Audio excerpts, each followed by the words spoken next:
Good afternoon, good evening, good wherever you are. How's everybody doing? We are back with more Black Myth Wukong. I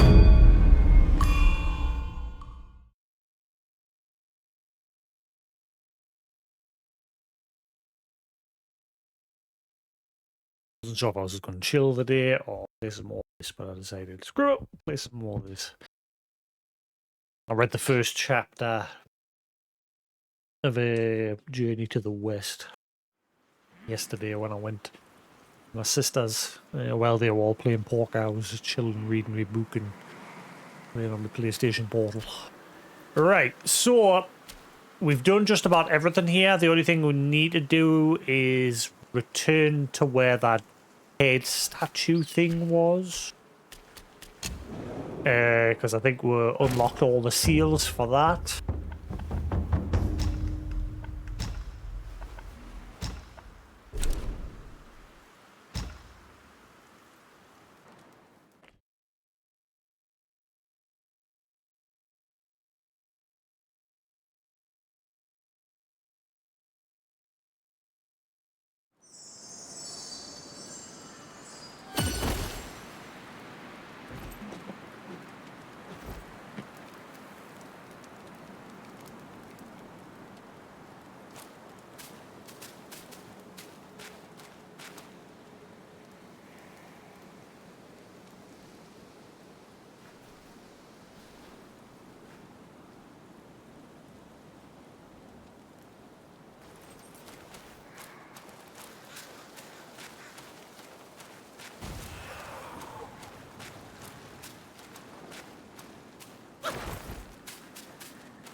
And quickly rest at this shrine here.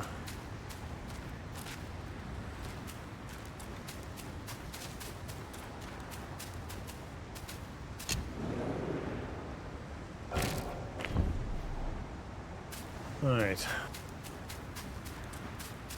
Let's see what the deal was with this storm thing.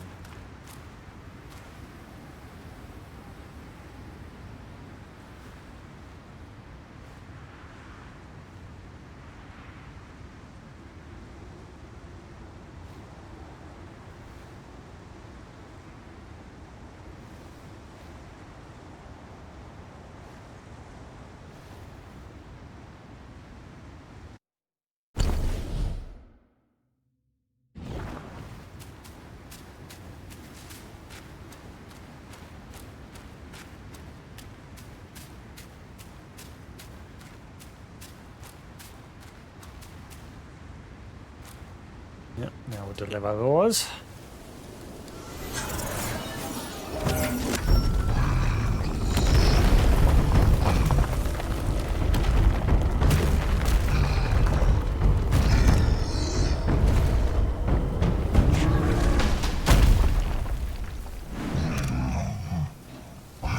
Shigandang.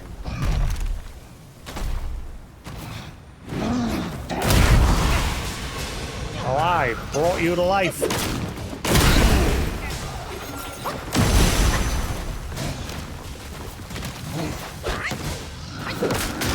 Oh my god. After a good start.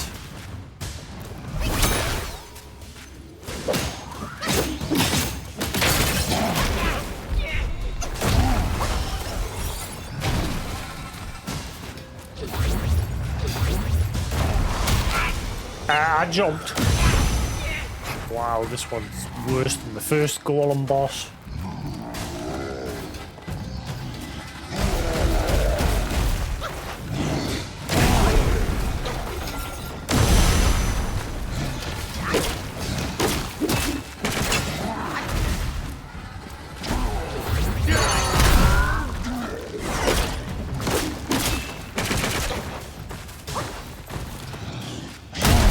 Oh.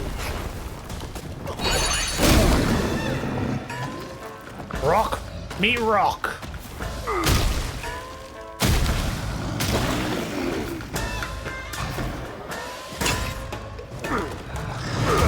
Why in that direction? Turn around.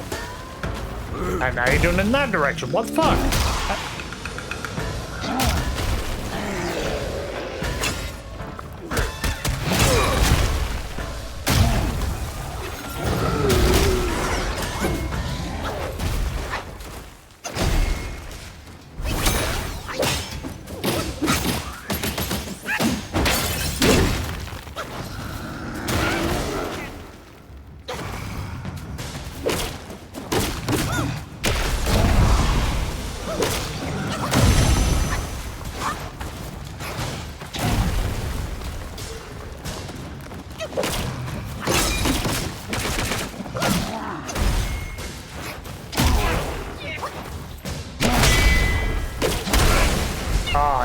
Still go.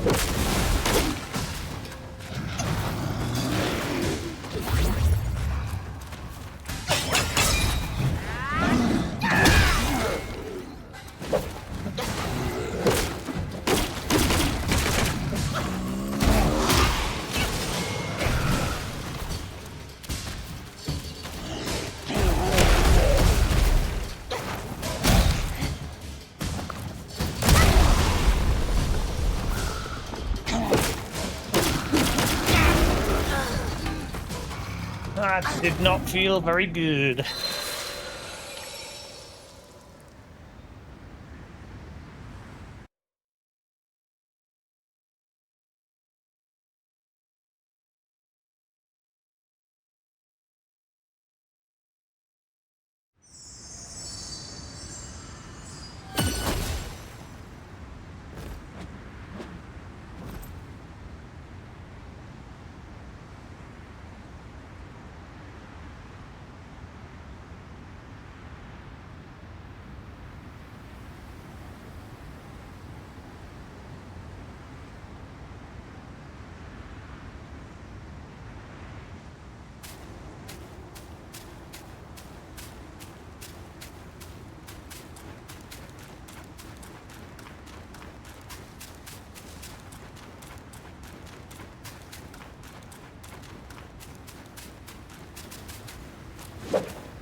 Yeah. I do that every time. Just being there.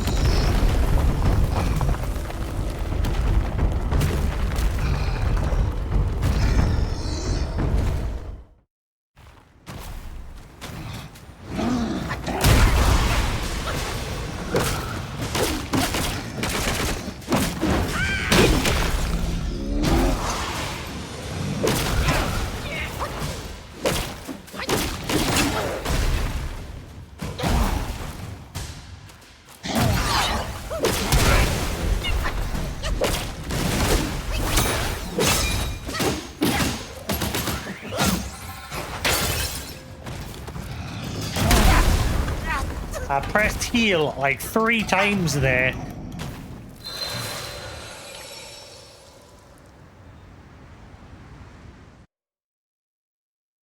So I was backing away. As I was backing away, I was pressing the heal button.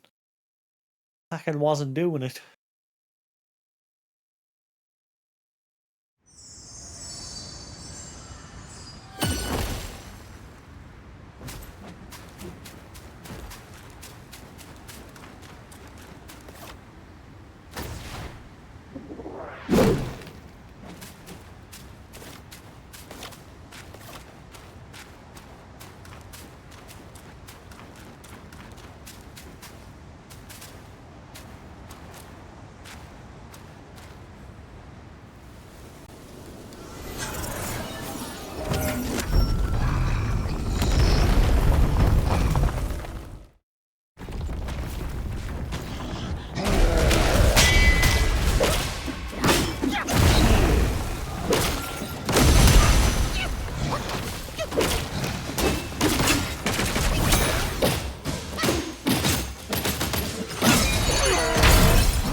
I'm pressing triangle, for fudge's sakes, will you do it? Of course, do it in the wrong direction. Okay, I don't like this. Don't know if I can change it. I'll go back to using the fire dude.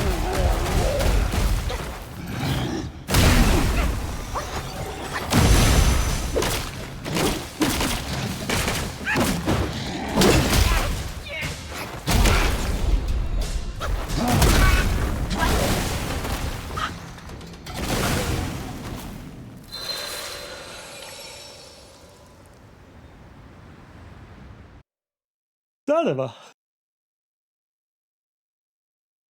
Yeah.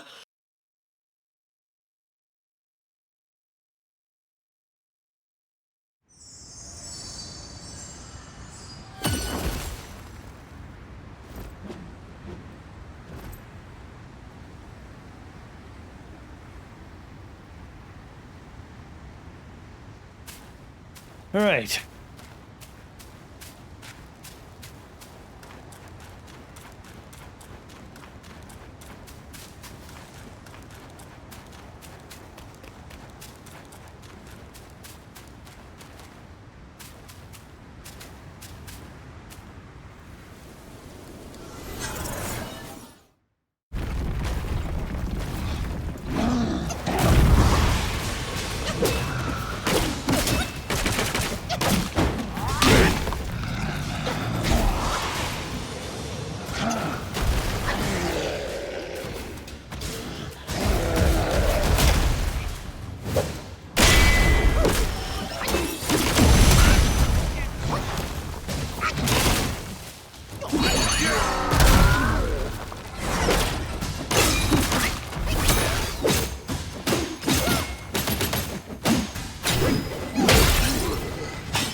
Oh, get up.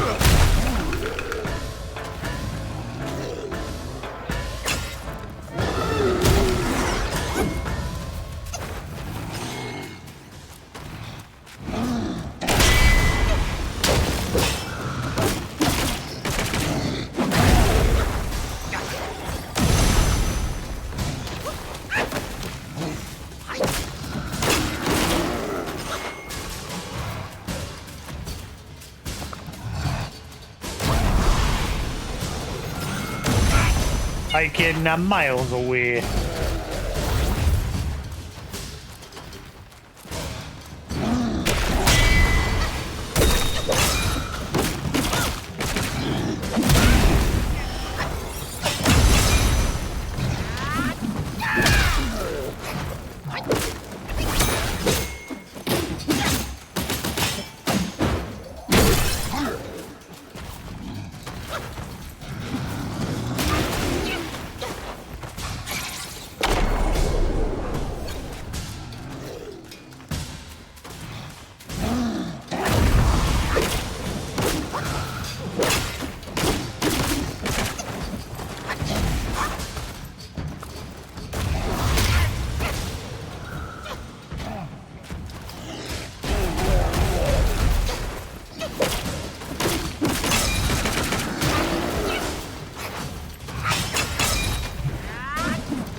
Get out.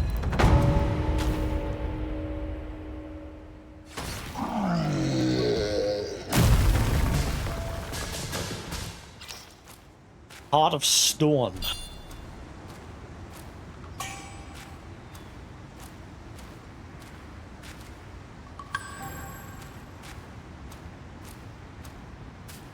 Scan the feeling.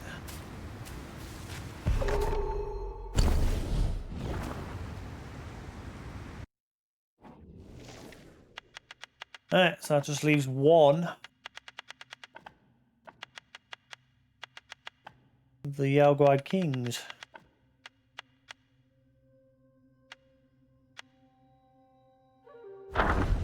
Tigandang. And the sea of bitterness, harsh winds bring the tide. Only those favored one can reach the other side. The fragrance of rained soil spreads far and wide, yet dustless is the realm where the Buddhas reside.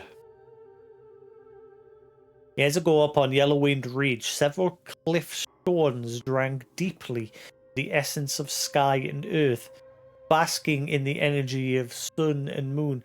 This is exactly how the Monkey King was born, because he was just a rock that drank deeply of the earth, sun, sky. This is chapter 1 that I've read so far in Journey to the West. In time, they awaken, transforming into sentient stone guys. It's the same with the Monkey King. This rock, gave birth to a smaller rock, as it drank deeply of the sun, the sky, and earth, and all of its nutrients and what have you. And this smaller rock was basically a stone egg, hatched into the stone monkey. And the stone monkey, in time, came to be the Monkey King. Now, I've just finished the first chapter. The first chapter covers him being birthed and spending his time amongst other monkeys. He caught the attention of those that live up in the heavens on the day of his birth by shooting 2 beams of light from his eyes up through the clouds and into the heavens, and it caught their attention. But the heavenly bodies said, just ignore it. It's out. And so Monkey carried on his days, living amongst other monkeys. And eventually they discovered a home beneath the mountain where they lived. But the monkeys all decided that whoever was brave enough to go through this giant waterfall that they discovered would be, and if they came safely back, that person would become their king. And Monkey straight away dived through the waterfall and discovered this stone mansion and a bunch of like other homes around it, all made of stone. And so he convinced all the other monkeys to follow him through the waterfall, and they all agreed that he should be king. And so he went from being just monkey to Monkey King.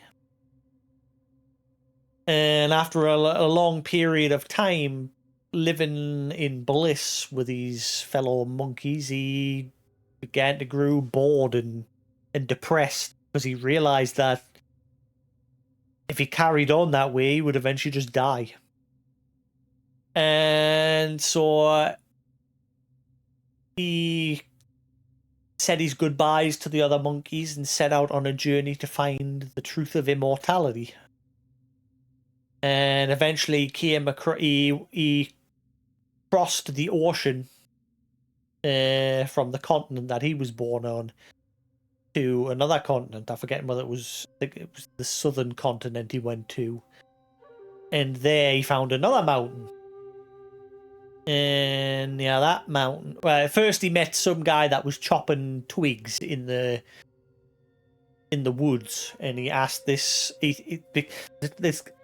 person was singing a song, and Monkey thought that based on what he was singing in the song that he must be immortal. So he confronted him and said, tell me your secrets, please. And, like, begged him. To which the guy said he's not immortal, but he does know someone who is. And so he pointed Monkey King in the direction of who his immortal friend was. And when he got there, it was another another like mountain with a cave with a big door, and he didn't want to like barge in, so he just sat outside eating some nuts and that and keeping watch. And eventually some guards came out and he convinced them to let him in, and he eventually met the person that he was directed to. And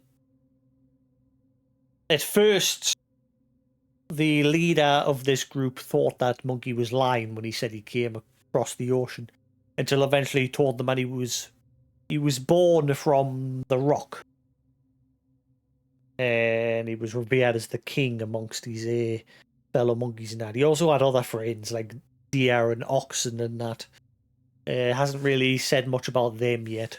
They were his first friends, deer and oxen and everything. And a bunch of other different animals. But yeah, anyway, he convinced this leader that he was telling the truth when he said he was born from the rock, as this other leader was too similarly born. I think it said he was born in a similar sort of way.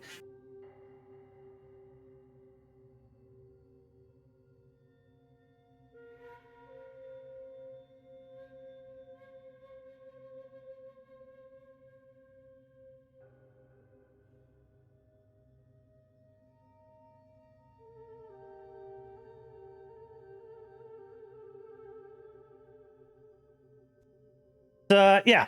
The leader demanded that Monkey tell him his surname. But the word that he used, I think it also describes... Monkey misheard him and thought he meant tell him his age or something.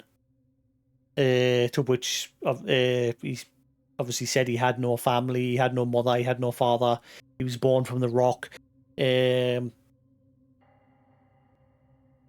can't remember exactly. Again, there was a lot of noise going on at this party that I was at yesterday while I was well, it wasn't really a party, it was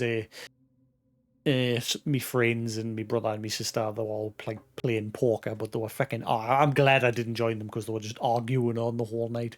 And just, at the end, it just turned into one big argument at the end of the night. And I was just like, "Fuck me! I'm glad I didn't play." I was just sitting reading my book and playing on my PlayStation Portal. But yeah, from what I gather, he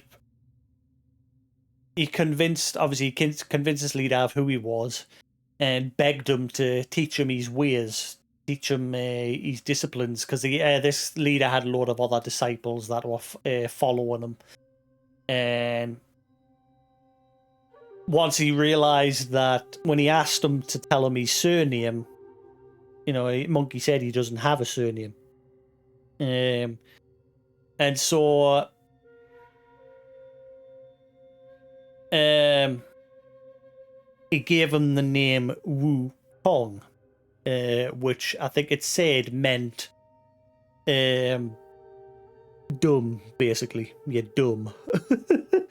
And then he begged him for a first name as well, so he gave him the name Sun. And altogether, Sun Wukong means to awake dumb, something along those lines. So his real name means that he's dumb, basically. And that's where that chapter ended. He thanked him for giving him a name and said he would work hard to learn all he can from him, so that he can hopefully attain immortality. And that's the end of chapter 1. That's as far as I've got. A lot of there was chapter 1, but then there was like 40 odd pages at the beginning that was just explaining a lot of the background to the world, and like all the like 8 different seasons, like the 8 different time periods. I think the 8 different time periods, starting with like Zoo. I'm forgetting them all again. That chapter for me, because that chapter went a bit over my head, because similar to this, it felt like it was weirdly worded. Whoever translated it in this book that I'm reading. But yeah, it went over that sort of stuff. It went over how like everything came into existence: the heavens, the sky, the earth, and then everything on the earth, and then all the different time periods and in which season Monkey was born, and I think it said like each time period consisted of 8,500 years or something, 8,400 years before then it would jump to another time period and then non-time period. It was like 8 or 9 periods all in total. So it basically went over explaining all that in the first 44 pages. But whoever wrote this, a lot of that wording is very hard to understand. Thankfully, there's like a option with my app, like because I don't use Amazon's app. I use what's known as Kobo when I'm not reading physical books, and you can press and hold on a word and it'll like bring it up in the dictionary. And I had to do that a lot because a lot of his fucking words, it was like, what the fuck does that mean? I like to think myself as not too simple when it comes to my vocabulary, but yeah, I was constantly having to like press and hold on the different words and like try and piece together what it all meant, along with, like I said, the way it was translated. So that first sub chapter was a bit hard to understand. And then once the story started, it was like, that's fine. There's no bar. It was only 1 or 2 little words here and there that I had to like press and hold on to find out what they meant, to like describe different things. There was a plant, but it wasn't. It was called a yellow sperm. And when I first saw it, I was like, because it said like all the monkeys went out to gather yellow sperms, and I was like, what the fuck? So then when I pressed and held on it, apparently it's another meaning for a plant. A yellow sperm. Which I was like, all right, fair enough. So you see what I mean? Like, you fucking read yellow sperm in a book and anybody be like, what the fuck? Why are they gathering sperms? But yeah, this is like the when they were foraging for foods and that. Like they were gathering different fruits and berries and yellow sperms, and immediately I was like, what the why are they gathering them? So I had like press and hold on that, and it came up saying that it's another meaning for a plant, apparently. But I've never heard anyone say, I'm just gonna get some sperms from the shop. Unless you're going to a clinic. So yeah, it was a bit weird. But I'll see if I can find it. Yeah, it had stuff like that, and because of that, I was like I said, I was having to like press and hold on a lot of stuff when it was trying to describe things because the way it wasn't very simplified. Yeah, Kobo book library.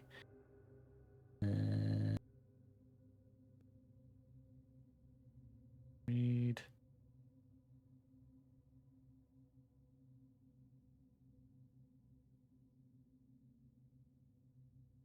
Yeah, and then it started talking about like Dragon's Pulse. Thankfully, some of them in the book have got like a little number next to it, and when you tap the number, it'll take you to a page that explains things. Here we are.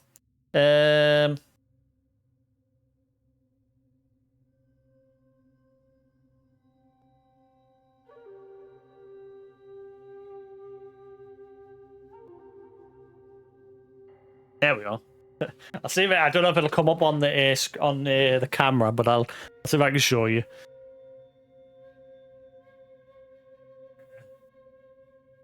There we are.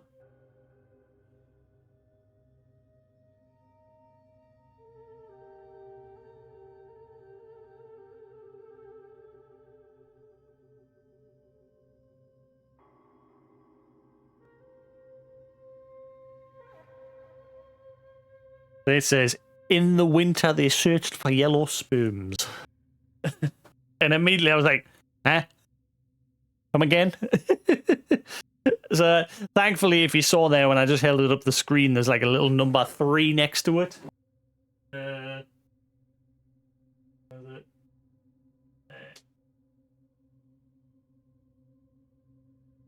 And when you tap that number 3, it then takes you to another page. And if you read the top 2 lines there,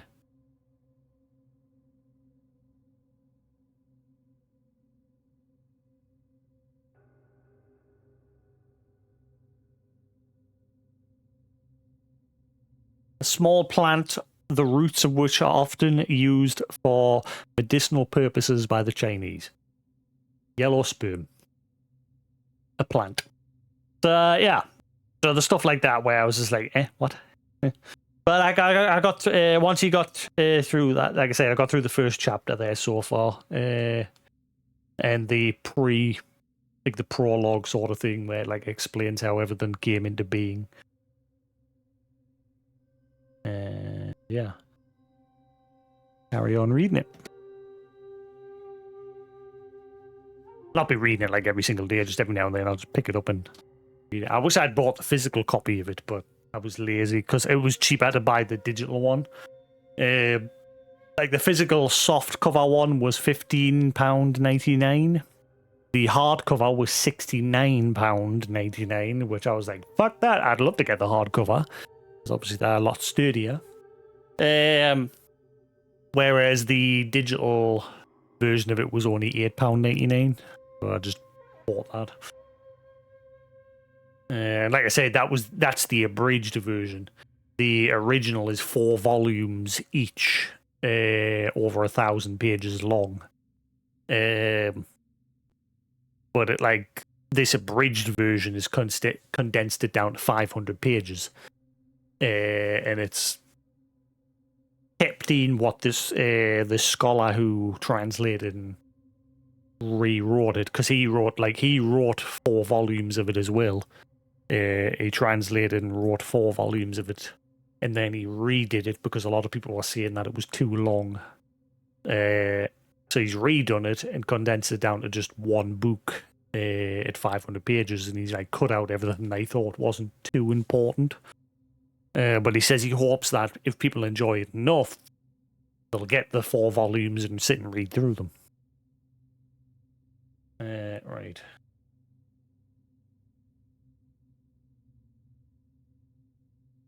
Right. Years ago, upon Yellow Wind Ridge, several cliff stones drank deeply of the essence of sky and earth, basking in the energy of the sun and moon. In time they awakened, transforming into sentient stone guys. Among them two, through advanced cultivation, were bestowed with the title of mountain deities. One day, for reasons unknown, several Buddha heads emerged from the ground on the ridge. These heads, complete with eyes, ears, mouth, nose, and even flexible muscles, were profoundly bizarre.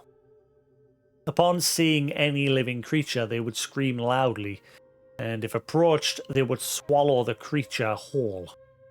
One stone guy, finding these Buddha heads strange and dangerous, decided to eliminate them to protect the mountain's inhabitants. It rammed into one of the Buddha heads, crushing it into a pulp. However, the flesh adhered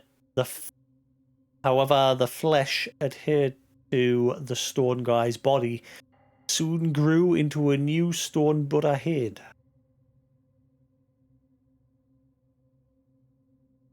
Wait, so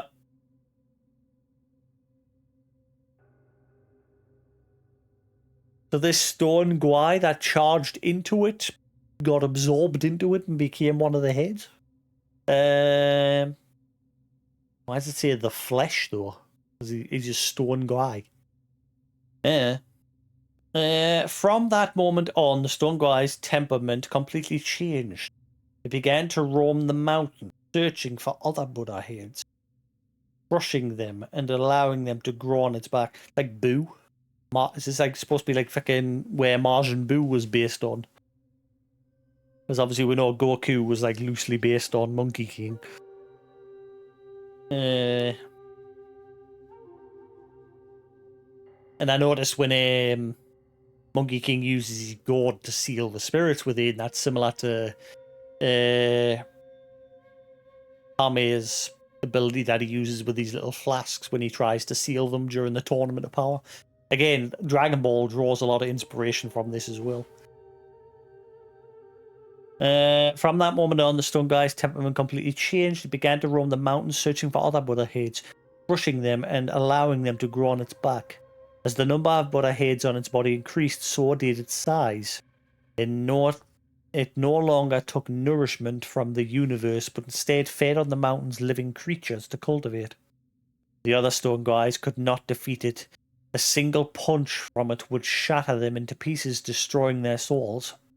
When the yellow-furred rat and his followers left the kingdom of Flowing Sands and passed through... Yeah, I can't remember what the name of the mountain that is something of Cherry Petal Mountain or Pink Petaled Mountain. That's where like the Monkey King came from.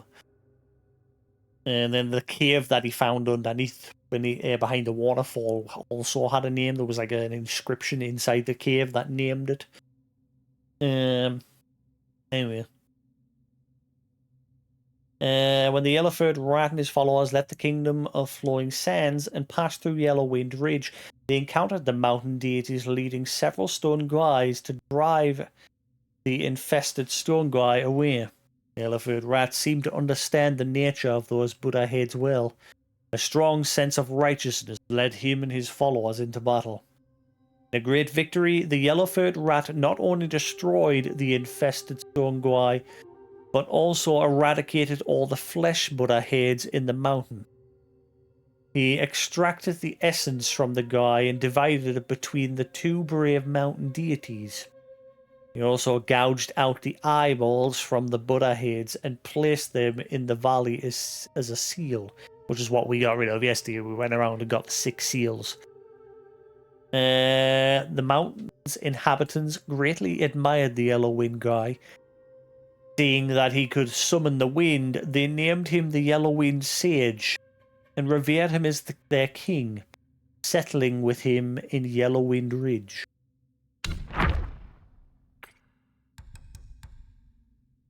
This Heart of Stone belongs to one who renounced faith and slaughtered the divine. Can be used in crafting weapons.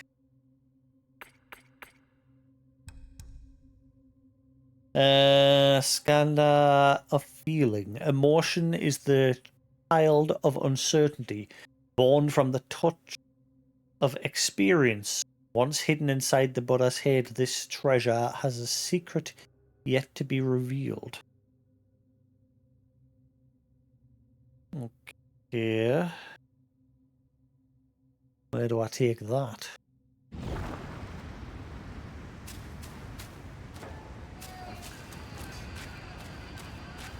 So,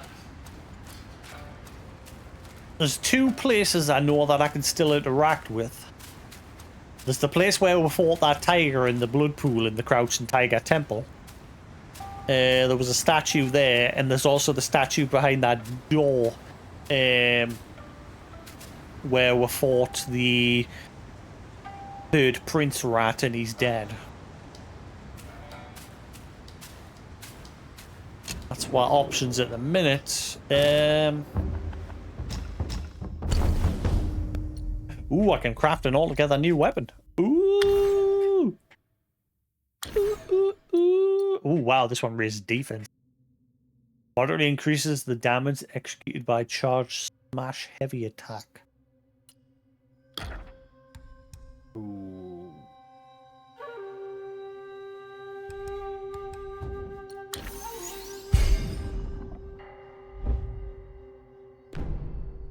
Hell yeah!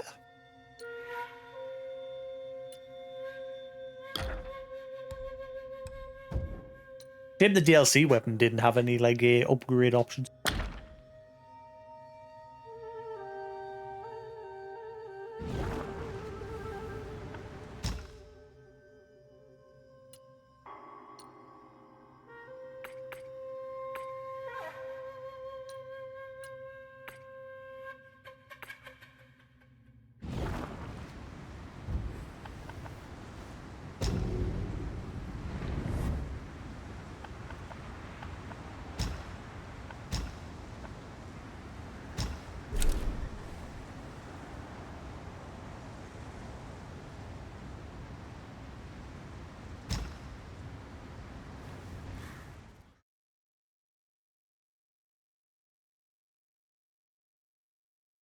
don't know where Pigsy went to.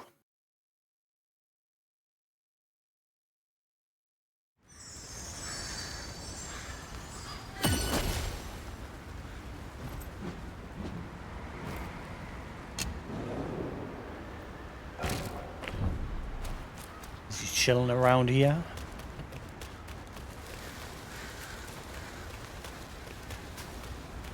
Nope. I don't know where he got to.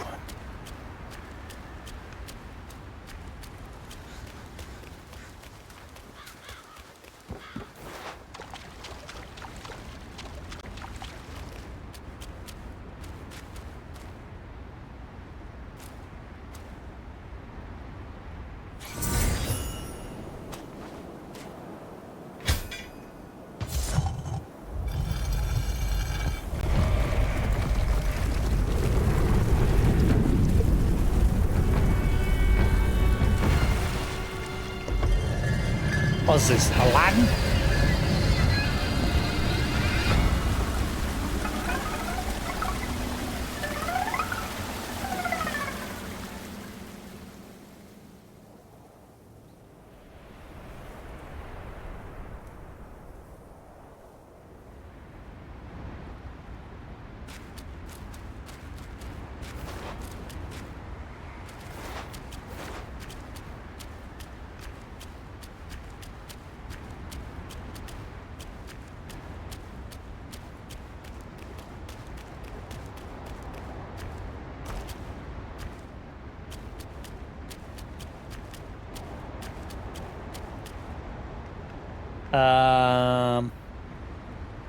Hmm.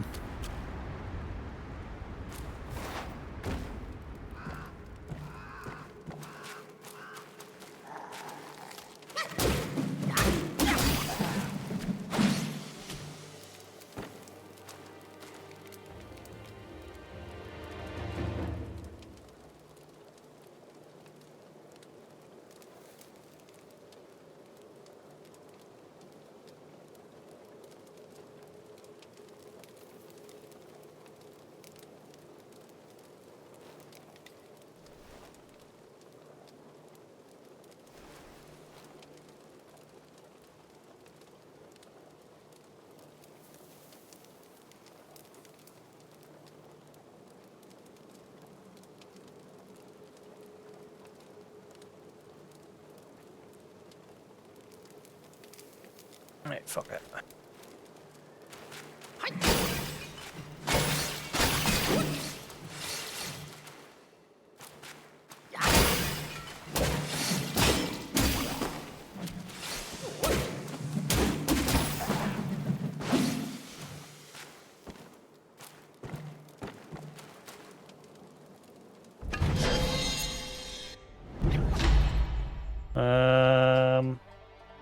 Celestial Jade Lotus Pill. Miraculous pill concocted by the god of longevity in the southernmost reaches of the land that massively increases maximum health.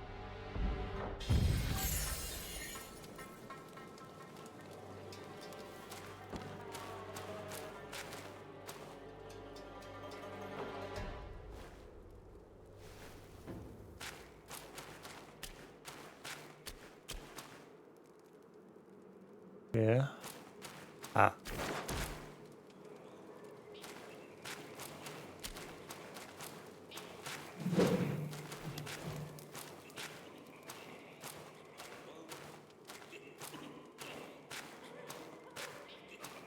There's a spirit there for us to get for something.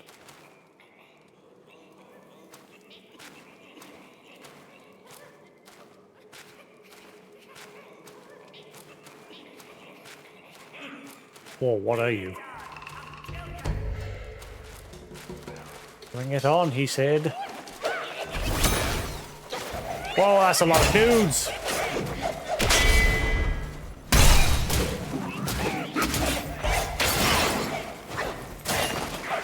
Holy crap.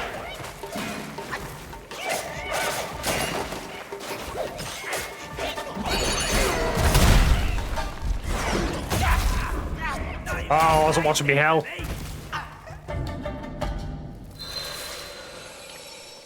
Damn it.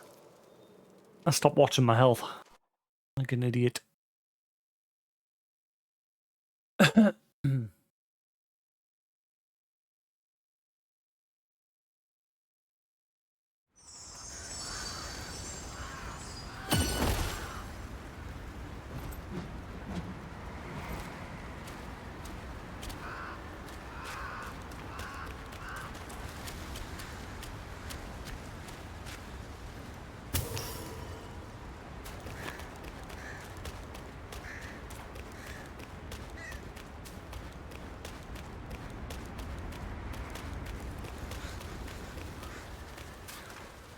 I'm still curious if I should just go open that other gate. Yeah, that other gate will probably be like a boss that I should have killed ages ago. And now I'm just like diving headlong into this weird underground place.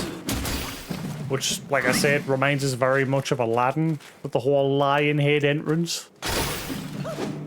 Except with Aladdin, it came out from beneath the sands of Agrabah.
Guys are doing no damage to this form.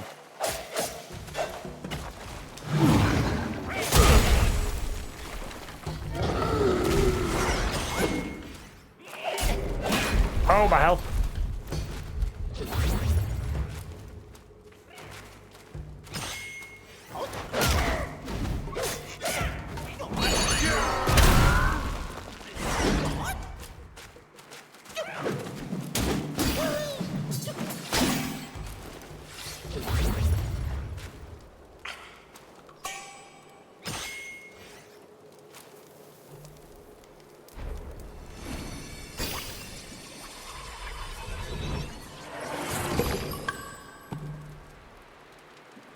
Vet Sergeant. Sergeant.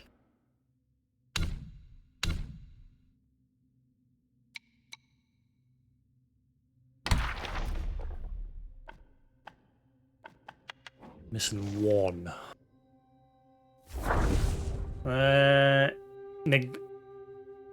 Neglecting work, indulging in ease, in quiet comfort, seeking to please. When children misbehave and play, they turn fierce like wolves in disarray. Once there was a rich landlord who had built many houses. Among them there was a court where none lived. It had a clear pond, an old elm, and a swing. Village children longed to play there. The landlord, however, ordered his servants to guard the court and allow no one near. As days passed, the children grew bolder. They began throwing pebbles to draw the guards away, hoping to sneak in. The day soon came when one of the servants was struck in the eye by a pebble they threw. Enraged, the landlord decided to dismiss the guardians of the court and simply locked the gates, posting a notice that read, "Beware the civet guy within. Enter at your own risk. Young ones dismissed the warnings as nothing but an empty threat. Scaled the walls, gathered the elm seed, played on the swing, and caught fish in the clear waters of the pond. Their laughter echoed through the court. All of a sudden, tiles from the roof came hurling down, landing near the children. Startled, they cried out loud and drew their parents to the court. The adults arrived, shouting for the owner of the place and demanding recompense for the peril that had befallen their children. The fuck? They shouldn't be sneaking into someone else's property? After much shouting, a sharp voice rang out from the rear roof. Begone, mortals, lest ye seek your doom. At these words, two blades whirled out from nowhere, spinning in a deadly dance, and left wounds upon many. In terror, the crowd turned and fled.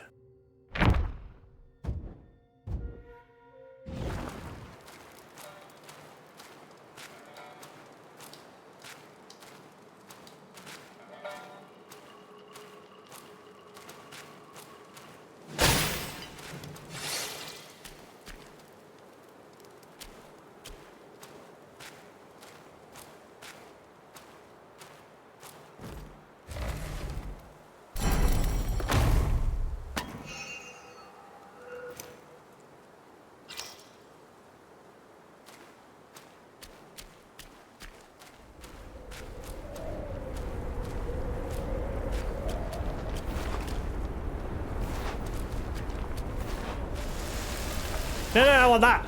Go, go. Bah, bah, bah, bah, bah, bah.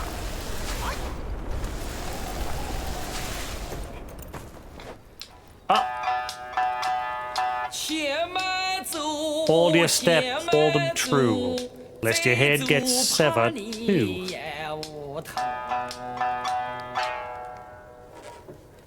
Easy, easy.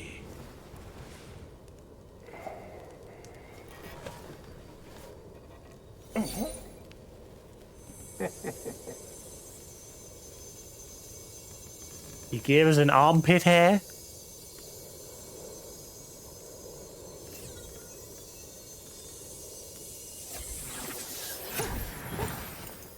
Ew, stinky! This befits you grandly. Aye, luckily I've kept it close for its rightful owner.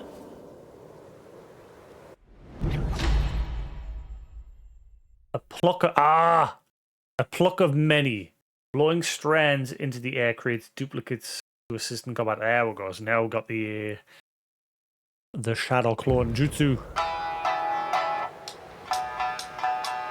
A pluck of many, deemed as mighty. Quite a few find it uncanny.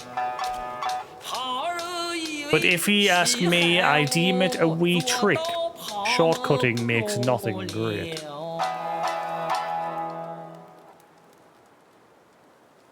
How do I get up to that loot?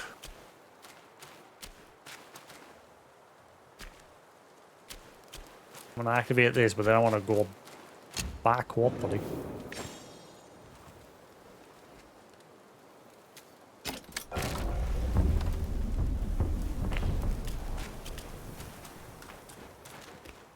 You scoundrel!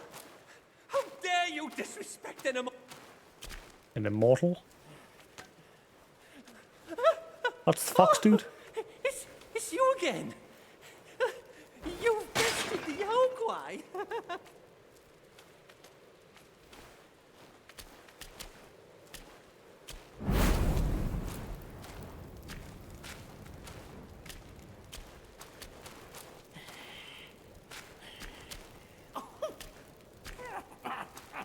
Make medicines. Ah.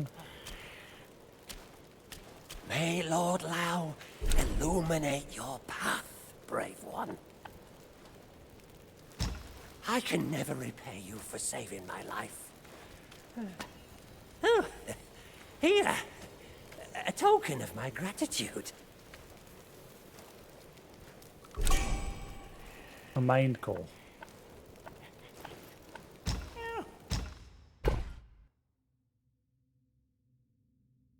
Longevity decoction. An ancient tattered page Records the formula for the longevity decoction. Upon use, considerably increases maximum health.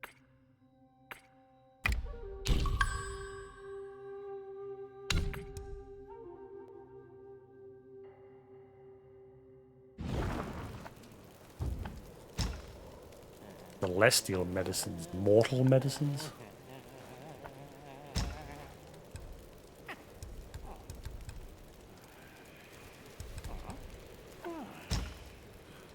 Ah, right. Yeah.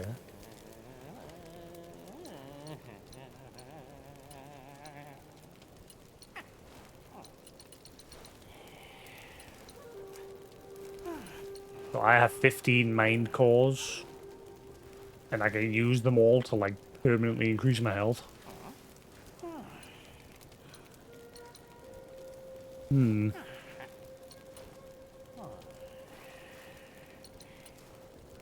I'll wait. Thanks, he doesn't go wandering. I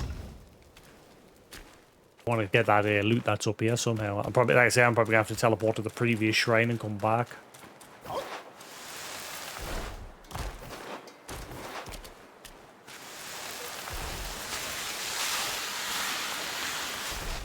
Yep. Think I've got to run around again. Son of a.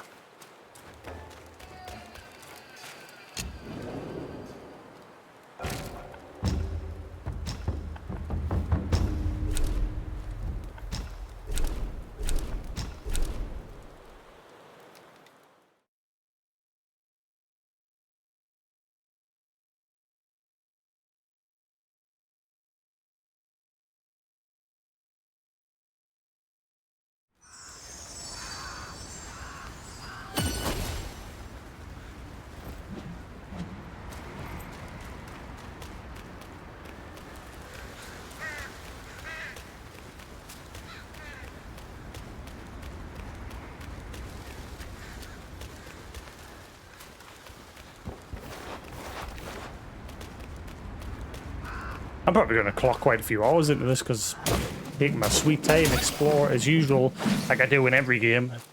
Take my time, explore every nook and cranny at my own pace.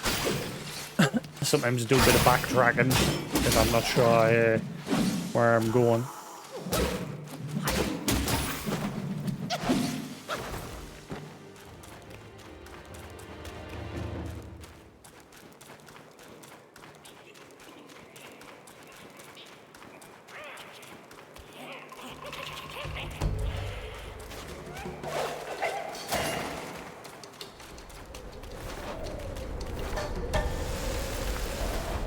How do you get up there?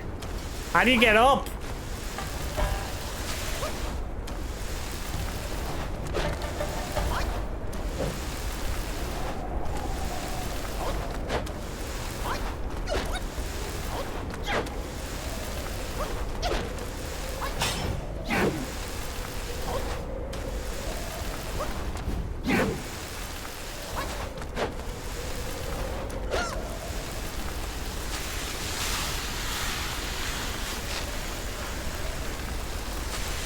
Okay.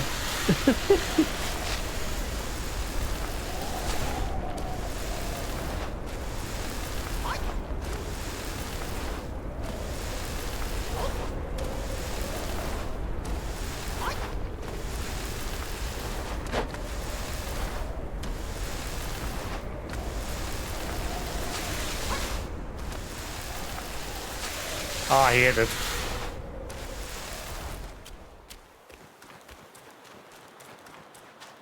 Looks like another slide.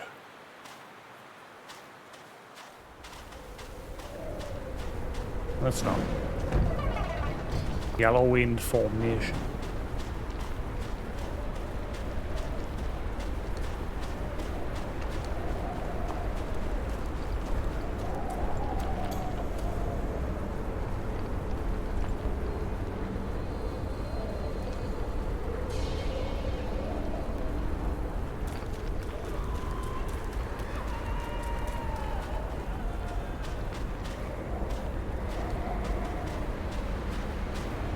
Is that the gate? bit. That looks like the gate.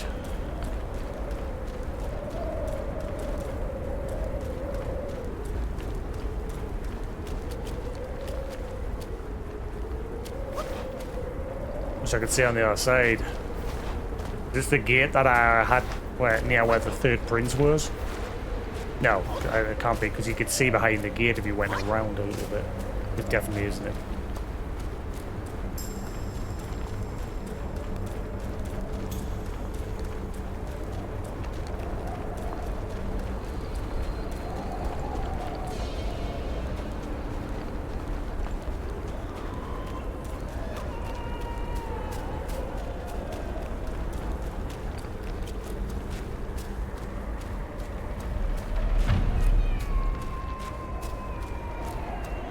Is that that was writing poems in the mountain.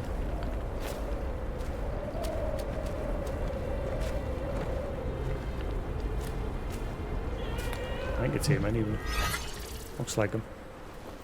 I can't remember him having that big gold on his back. No, he did, because he said that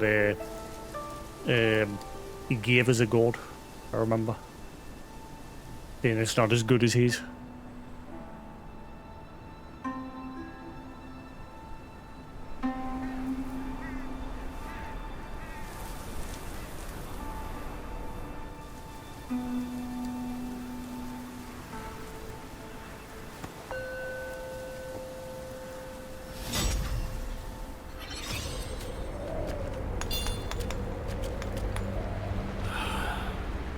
Hurled by gales to and fro, changed from our former glow.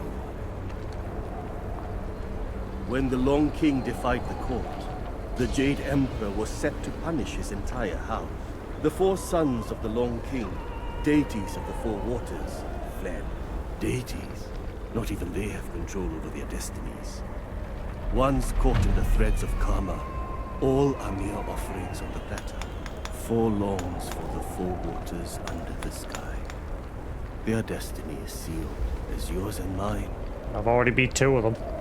When the Long King defied the court, the four sons of the Long King, deities of the four waters, fled. Deities, once caught in the four longs for the... Okay. Is that all you got to say? Alright, bye. I've already beat two of them.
How do I get that item?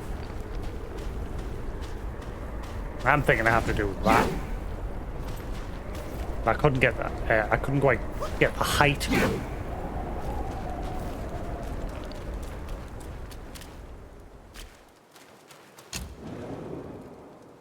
Every time I fail, I'm gonna go all the way back around again.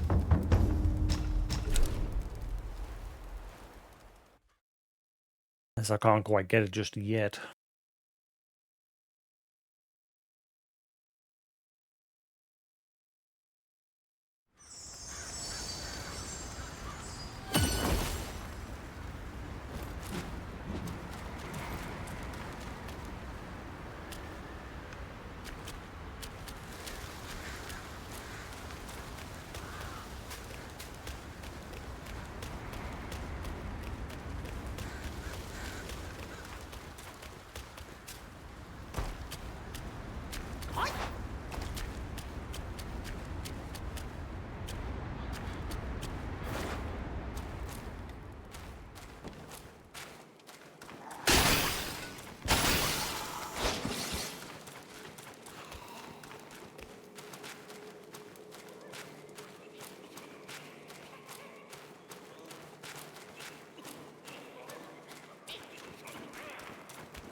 Got it.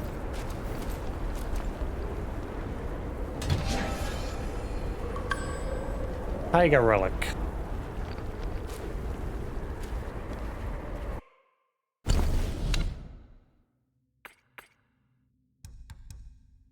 Using God mod increases critical hit chance.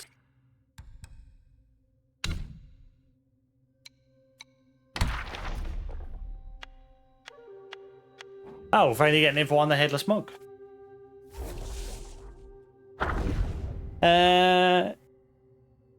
Sangzian, Grief and Rage Untold.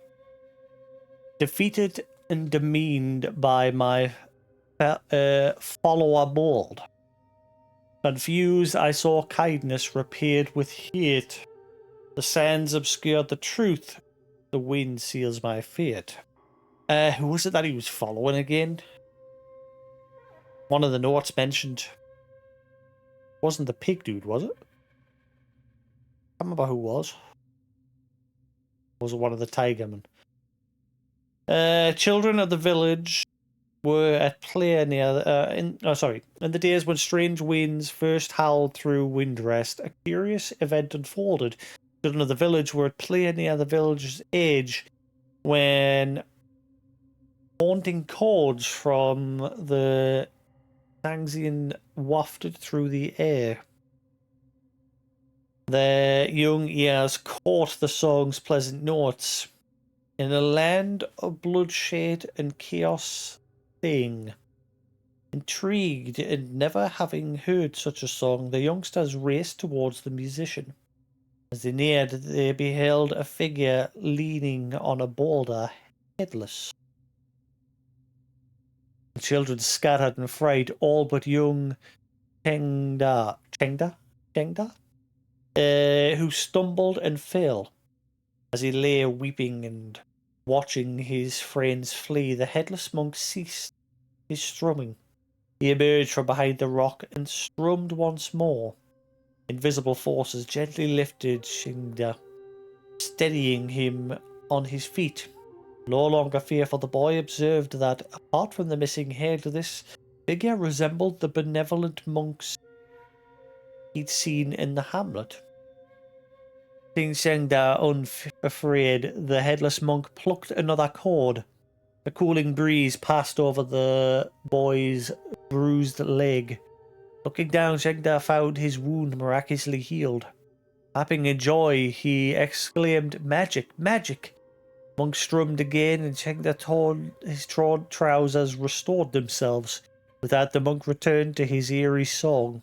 Yellow Wind Ridge, a mighty all range, once buzzing with joy and glee, and vanished into a gust of wind and sand. When the villagers returned to save Chengda, they found him pointing at the sand, exclaiming, "He's an immortal." The adults scoffed, "Nonsense. What sort of immortal lacks a head?" "You've seen a ghost, boy."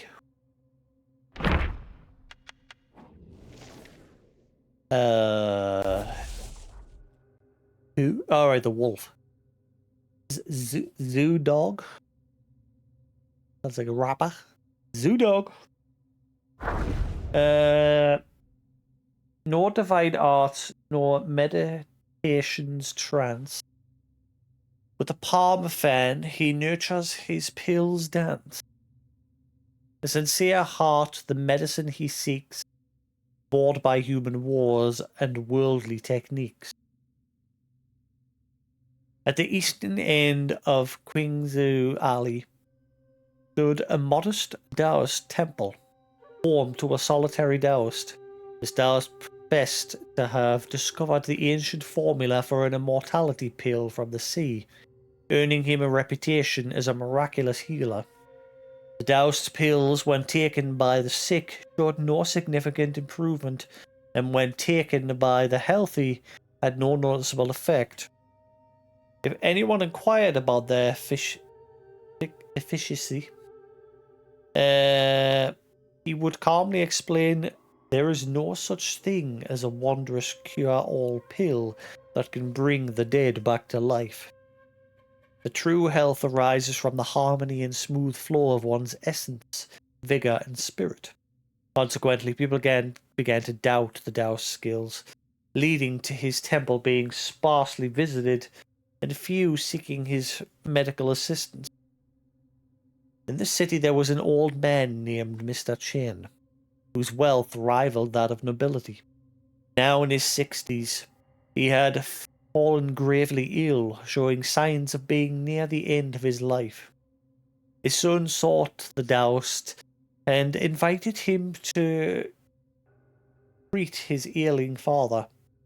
Taoist had a yellow dog that he kept by his side at all times. This time he brought it along to the Chen residence. The Taoist prepared many special pills for Mr. Chen, although the household servants thought he was merely going through the motions. They dared not say much and watched from the sidelines. Unexpectedly, after taking the pill, Mr. Chen gradually began to eat and drink a little, and his breathing became smoother, showing signs of recovery. Yet just when everything was getting better, in one of the Taoist's pill-making sessions, his furnace exploded, killing him in the process. Ooh. The household servants came to clean up the Taoist's temporary quarters, lamenting the whims of fate. Their astonishment, they saw the Taoist's yellow dog, dressed in his clothes, walking out of the room. The dog was fanning itself with a tattered palm leaf fan and said, "I had planned to learn some mortal skills in the human world. Who would have thought that in this world great talent brings such peril?" With that, the dog snapped the fan and disappeared.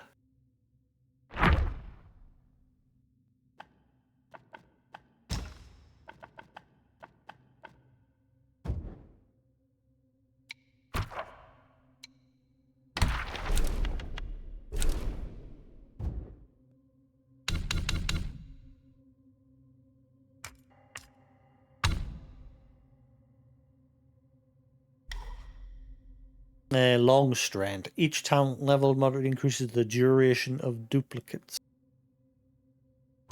Moderately increases the damage dealt by duplicates. Moderately increases maximum health of duplicates.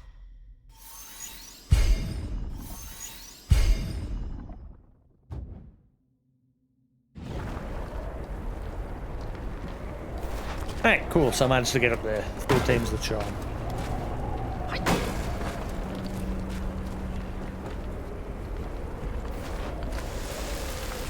Now we can move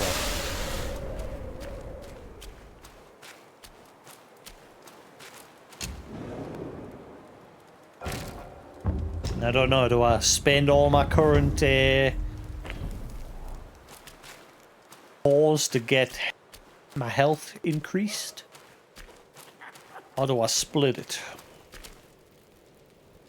Mine eyes doth see the Tao from the confines of my abode. Greeting, brave one.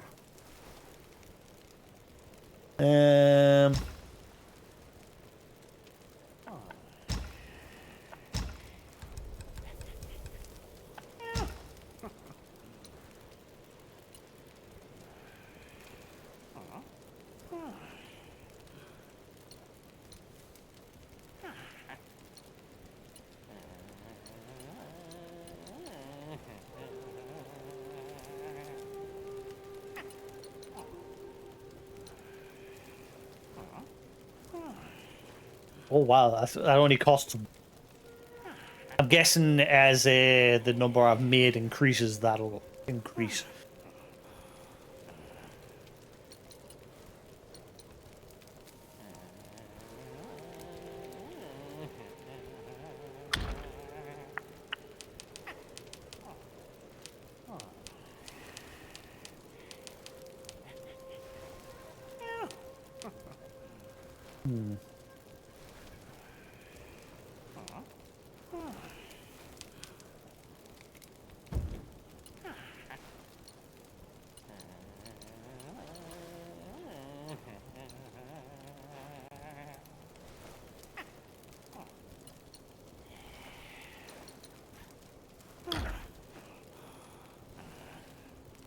Well, mine caused that. I killed it. I think they just drop from the odd trash mob every now and then. I think it's just rare. I'm sure I got one off an enemy that I killed yesterday. Like just a normal trash mob. From yin and yang, 5 elements emerge. Each nature inherits its unique creation. Each form embodies a universe. Was that his furnace exploding there?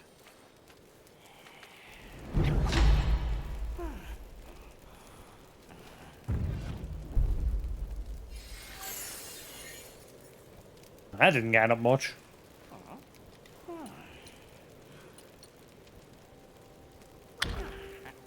Seek from within to ascend.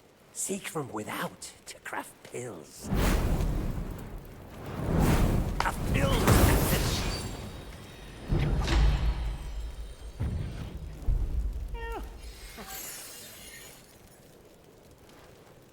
Right.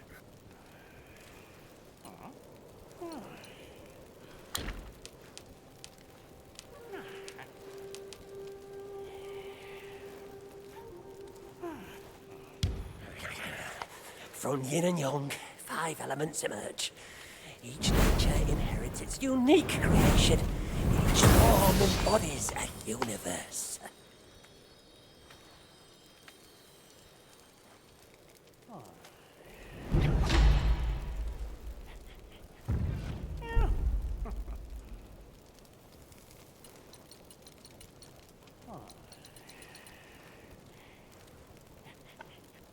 Remake celestial medicines. Ah, okay, so you can reset everything and get all your cores back if you want to. That's cool. They don't hold back in this game like most Souls games, like Souls-like games and that. Same with the actual Dark Souls games and that. Where once you do something, that's it, you're locked in. Whereas this, there's a lot of, there's no penalty for dying. You can reset these pill upgrades. You can reset your base stats as well, your skills.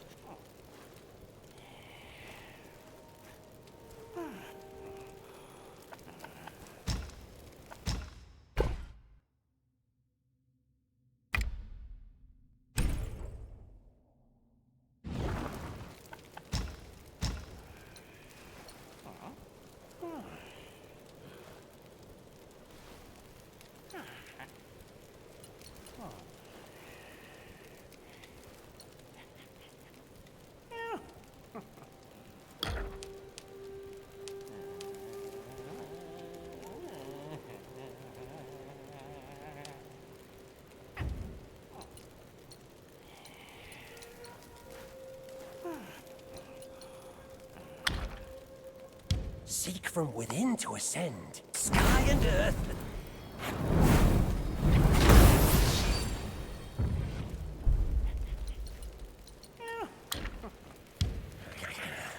From yin and yang, 5 and without to craft pill.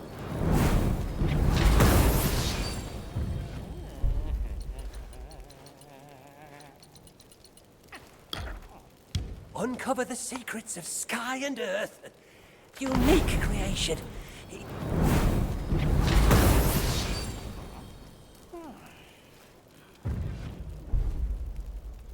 Right. Okay, I'm happy with that.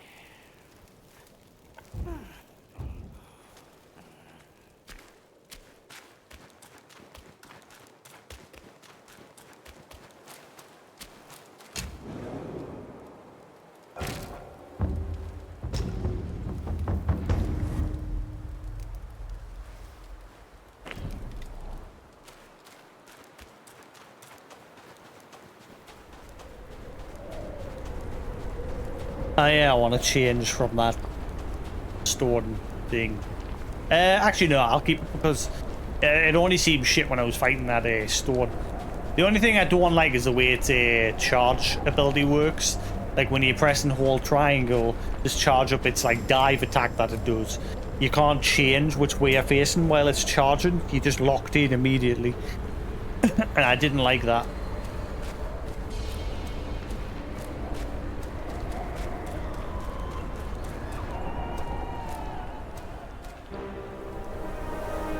Besides every sage, a villain resides.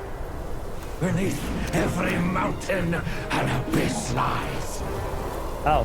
Where disparities persist, bloodbaths may arise. I cannot escape, and nor can you!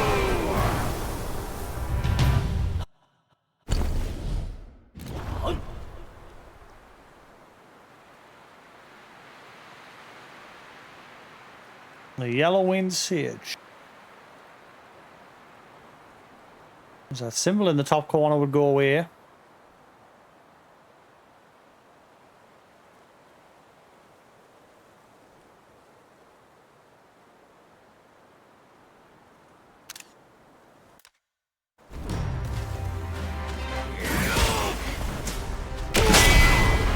What the fuck? He smashed right through it.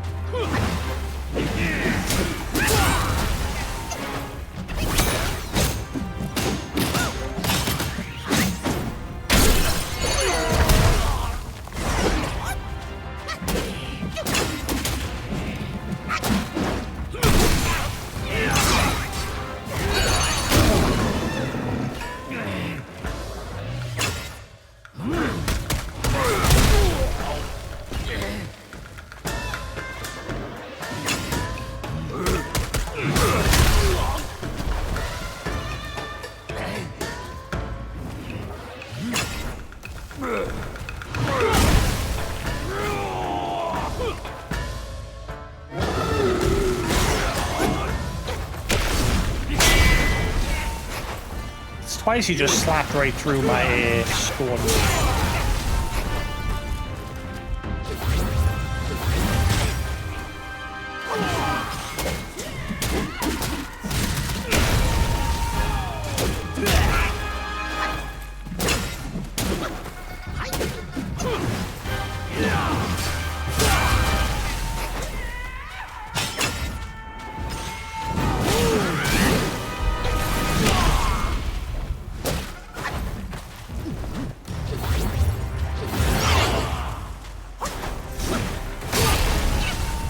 Excuse me, I was nowhere near that.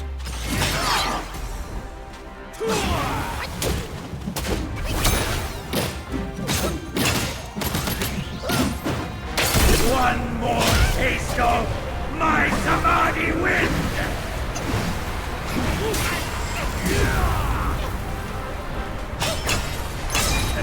Bollocks.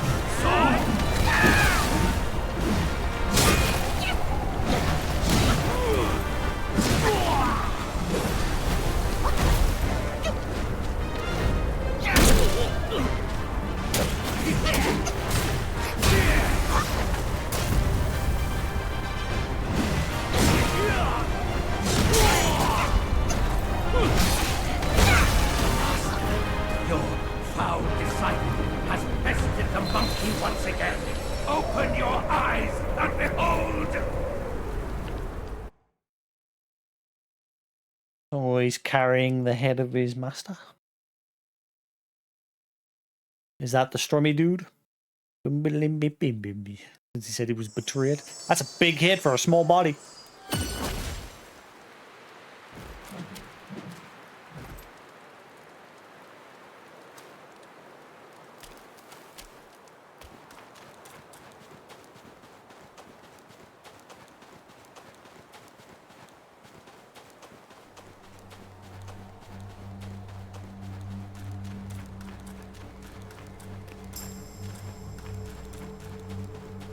His character model's freaking out. How dare you come back?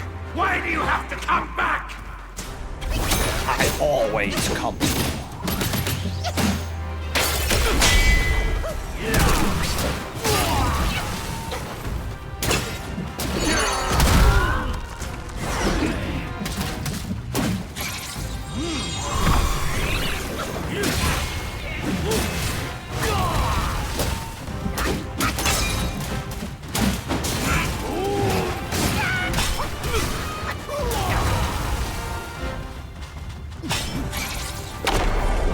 Winds may be tameable. My trident is not!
What the fuck? Oh, the beetle's back!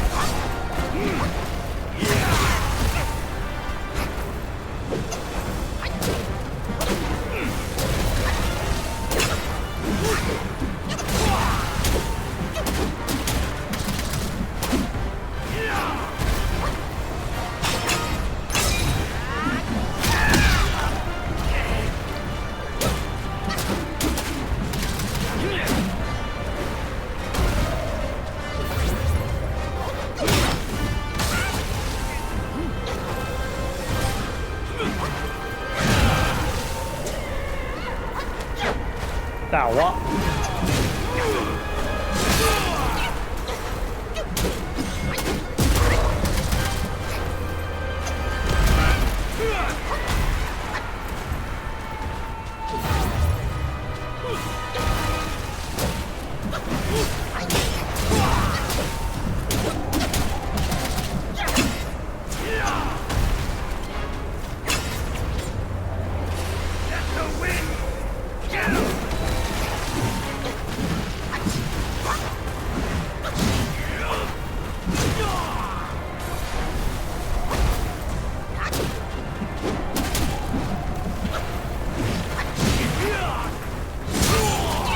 Get up!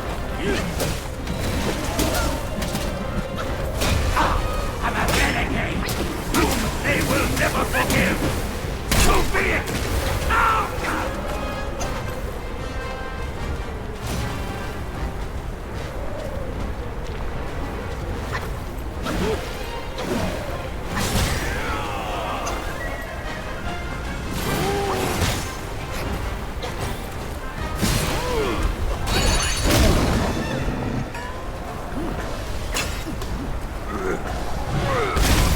I really hiding behind an invisible wall that I can't get behind. Let the sun swarm!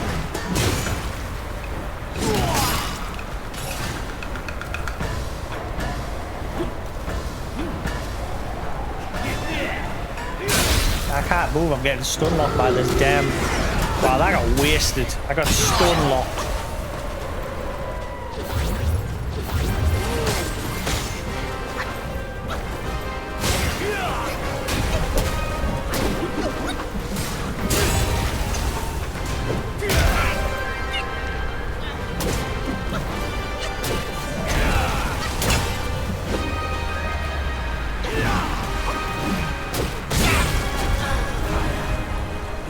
Keeps hiding. There's like a weird wall that he can jump around like behind, but I can't.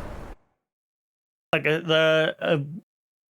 like the sandstorm, making like a wall that he's free to jump behind, and I can't get to him.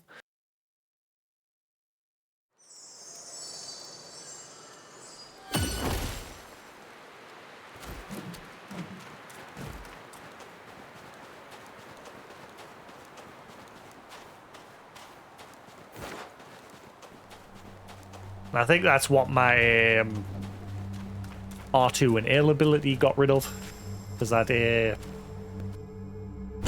stops wind, if I remember. Like, is it?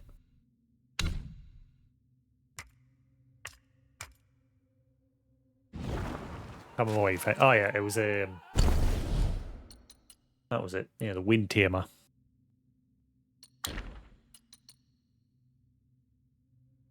Take the form of Cavett Surge and struggle. Juggle twin blades, hurl them at foe's chest. On striking their foe shall suffer agony of a pierced heart. Slightly increases attack.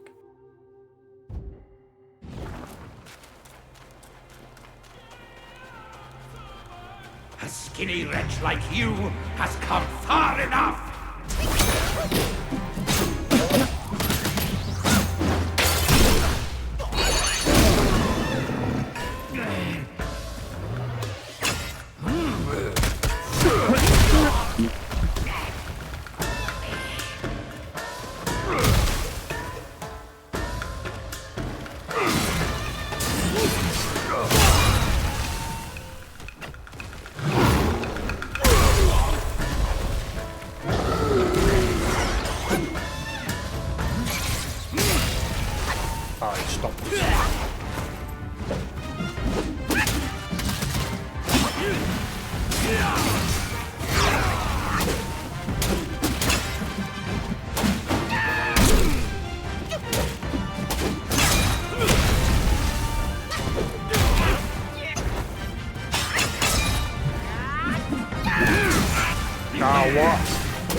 deflects that every time I use that now. Windtail, how is it yours to use? Denied, bitch.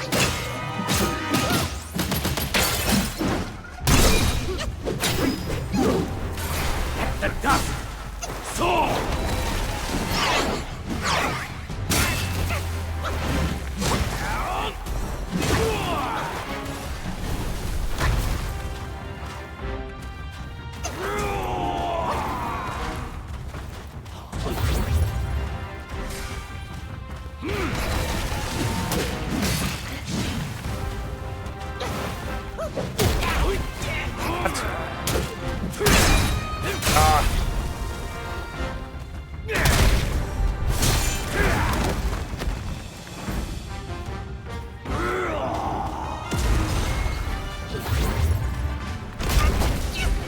Press more. Oh, get up.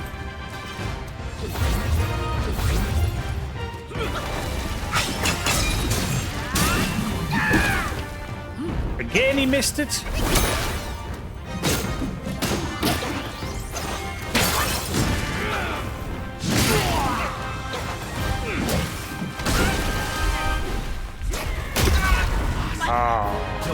Foul disciple has bested the monkey once again.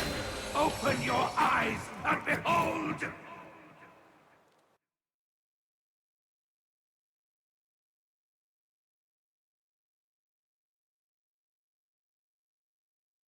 I'm really now thinking that I'm fighting this guy that I was supposed to go through that other door further back first.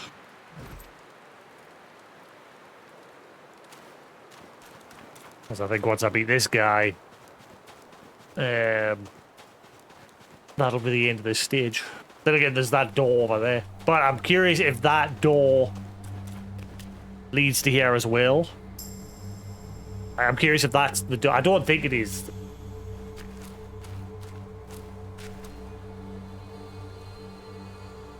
Like, I'm curious if that's the door from the third prince boss fight. It's a similar door.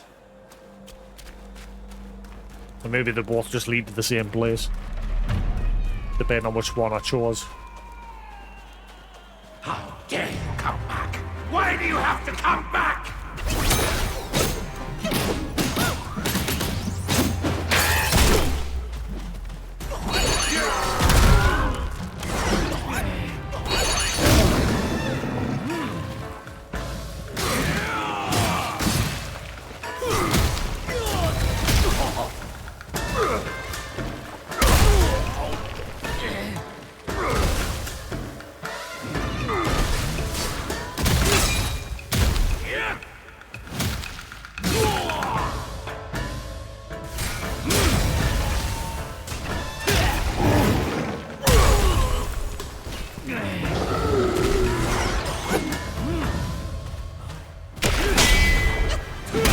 He doesn't get deflected, he just keeps swinging right through. You hear the deflection, but it doesn't stop him. Kagebonshin no Jutsu.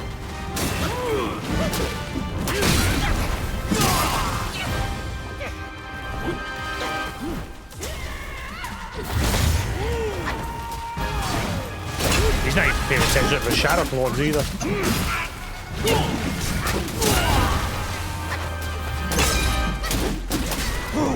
In all the realms can withstand his power!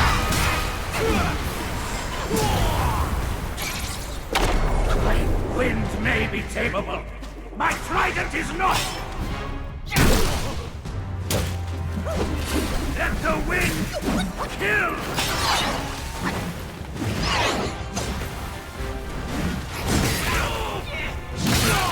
Get up.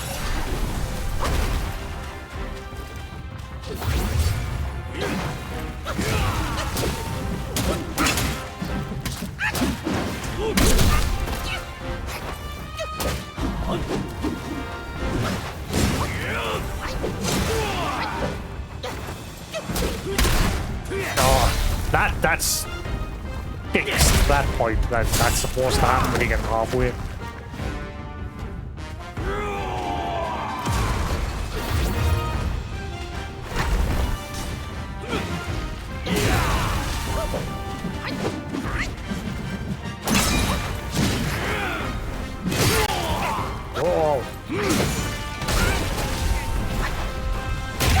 Ah, he did that roll again. He killed us the last time with that.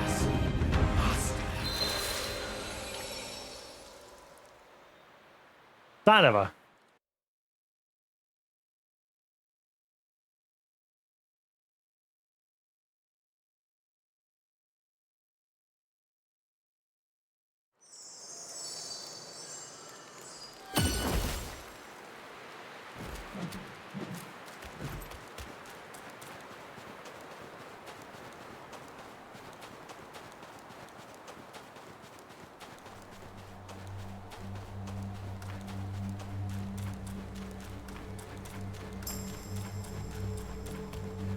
Yeah, so my deflect thing is useless in this like fight. You has come far enough.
Did not press heal.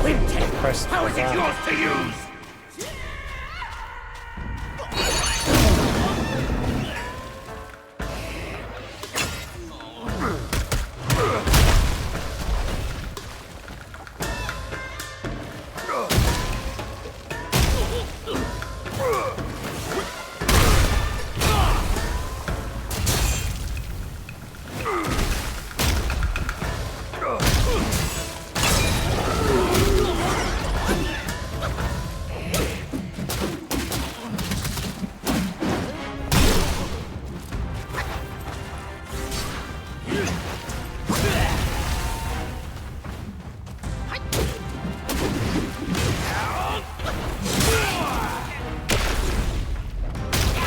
Ah, hear that roll.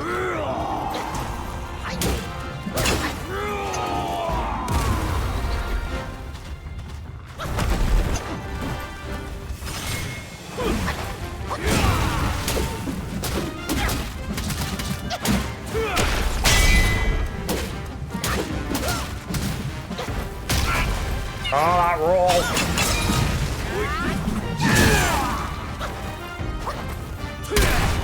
Oh, no. Better not kill me, because that's a bullshit move, because it's fixed.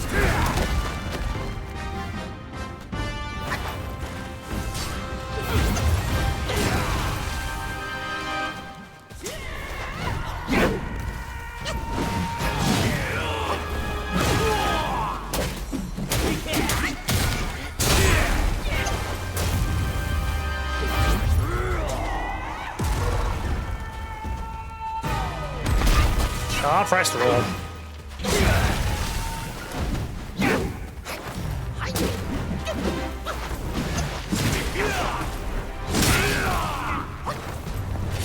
Let the sun swirl.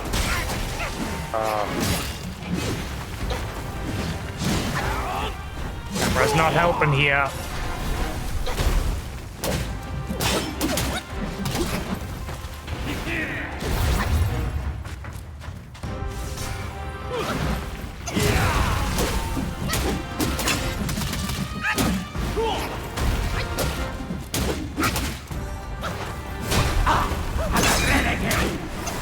They will never forgive.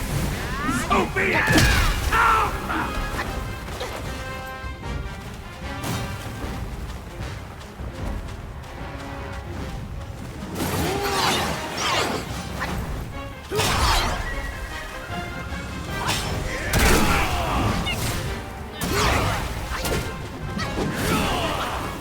Let the wind kill.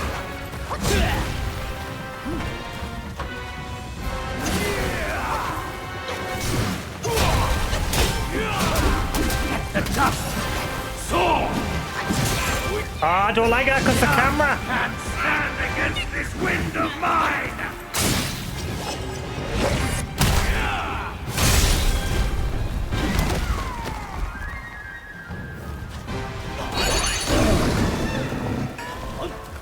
I'm gonna get juggled by the storm. Yeah, can't move. It's juggling us. Yeah, keeps knocking us on the arse.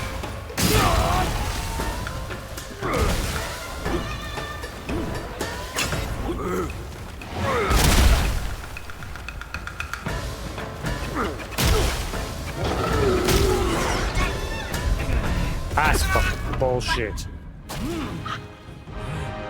Juggled my ability, and then it juggled us the second I came out of it as well.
How dare you come back?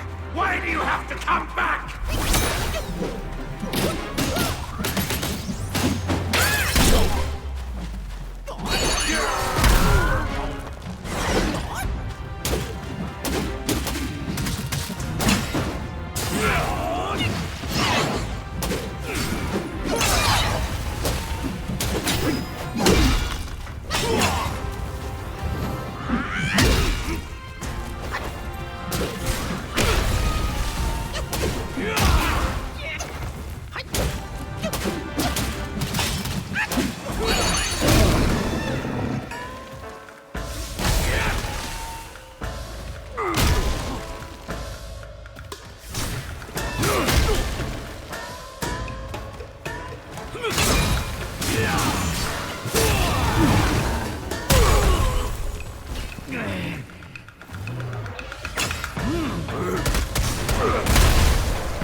Winds may be tameable.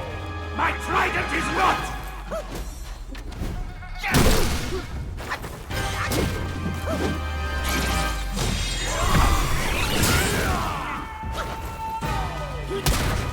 Ah, there it is.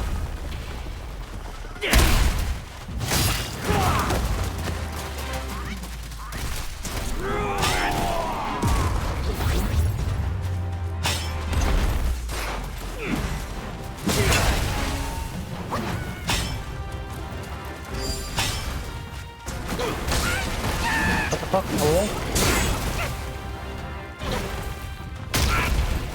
Oh, you're just being a twat now because you knew I was kicking your ass at the beginning. Booyah!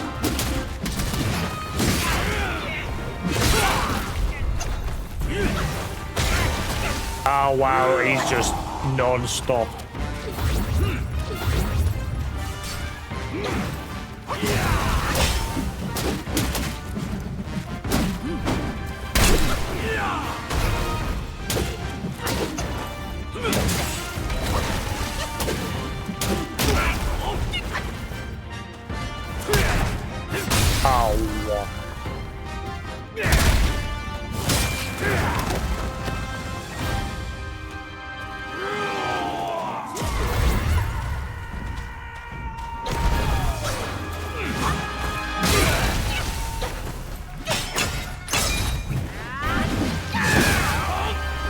That's nice. He hit me, but I missed him.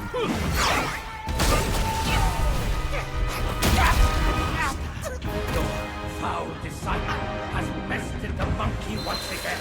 Open your eyes and behold! You're a dick.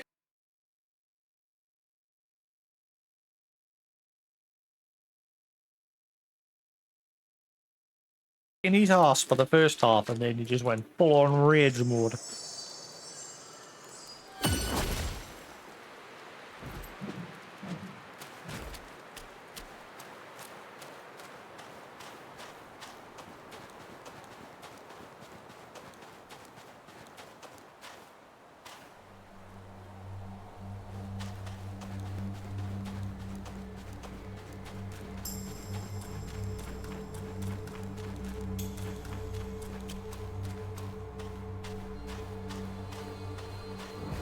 Skinny wretch like you doesn't come far enough!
Oh, what? How is it yours to use?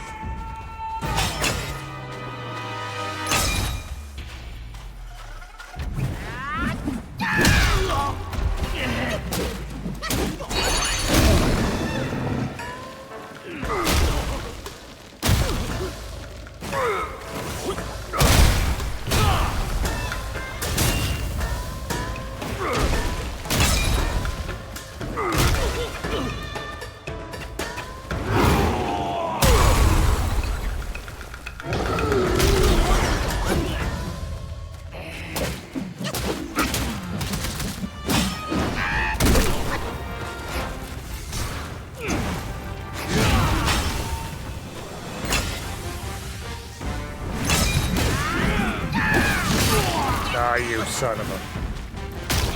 Ah, there's that fucking roll. Ah, you don't get this with that kick.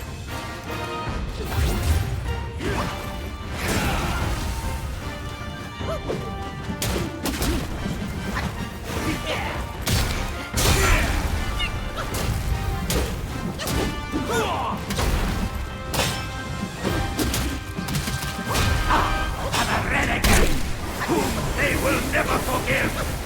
So be it! Come!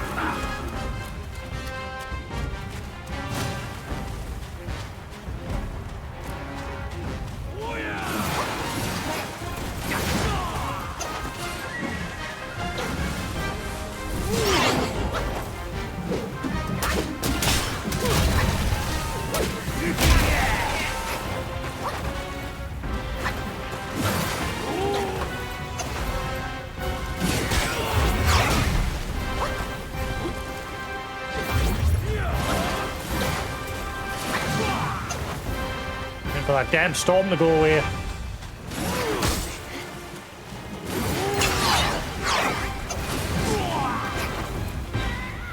Fucking hounding us.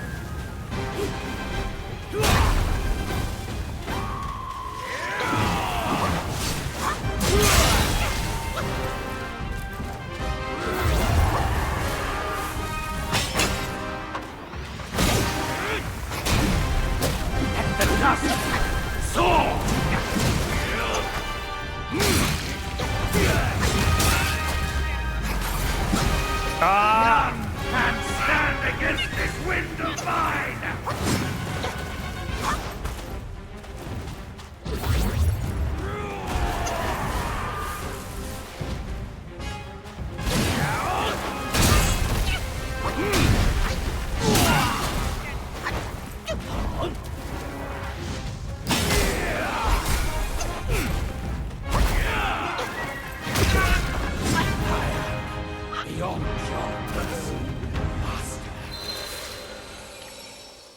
That little sand twister that he summoned was such a distraction.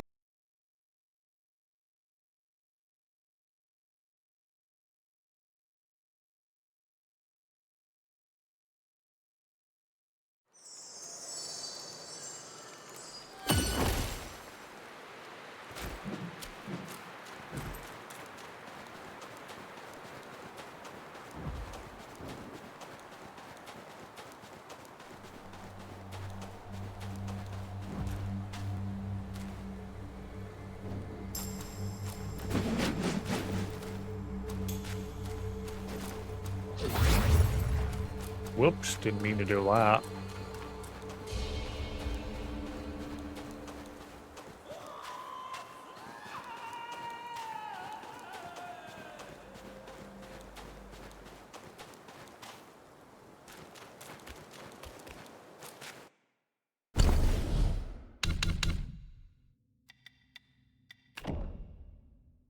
Something I'd love to change if I can.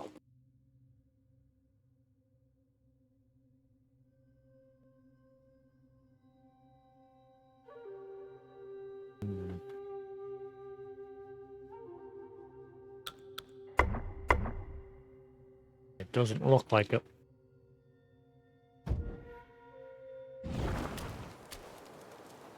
Because the controls, if you click in left stick, that's sprint. If you press R1, that's sprint. So there's two buttons being used for the same thing. What I'd like to do is change that R2 and clicking in the left stick option to use my ability to just R2, R1 press together. Fucking awkward doing it that way. The R2 and clicking in the left stick, I find it awkward.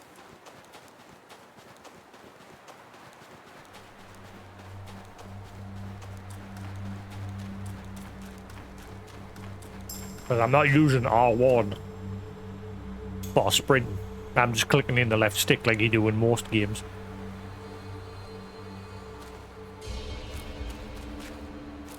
I know in Souls games you usually press R1 or circle for sprint. But I'd like to reassign that. But it doesn't look like it's an option. Dare you come back? Why do you have to come back?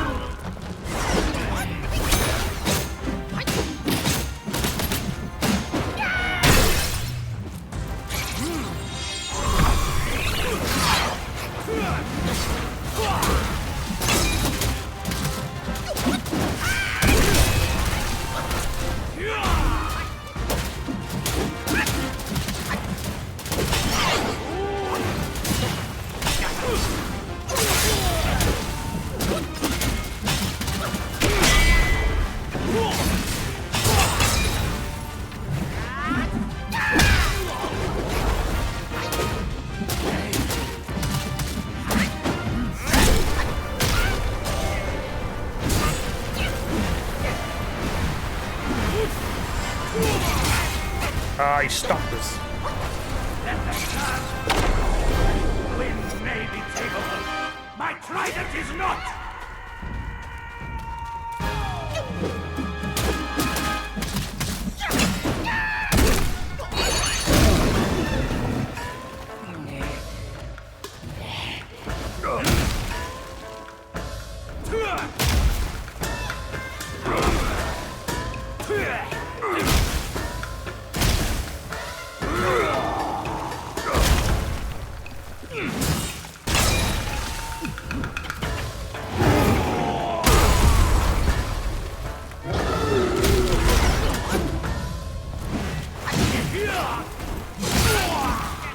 This is where he gets all bullshitty.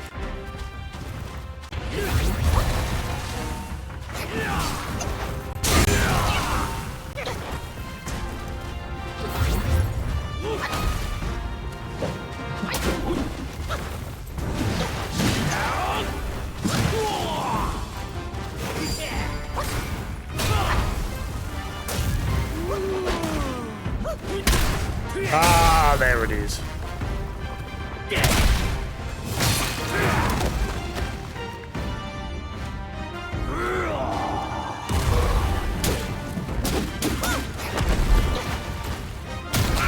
Ah! Get that roll.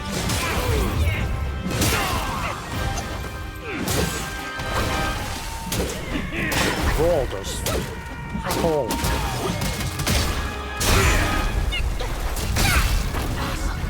Your foul disciple has bested the monkey once again. Open your eyes and behold!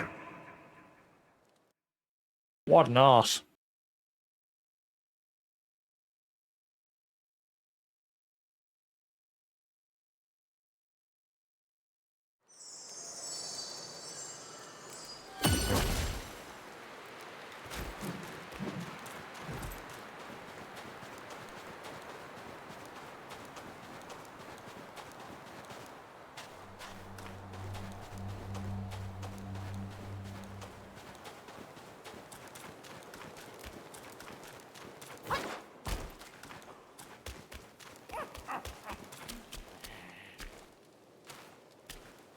Self-refinement is the way to make golden pills.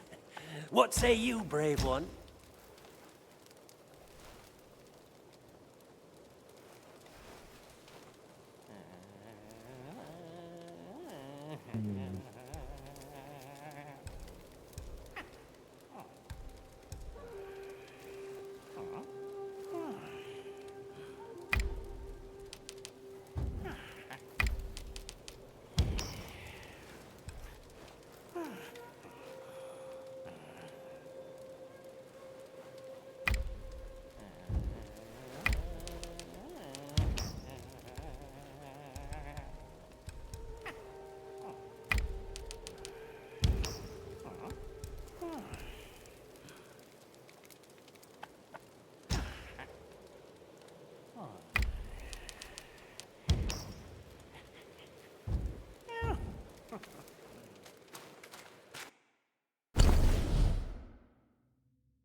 Alright.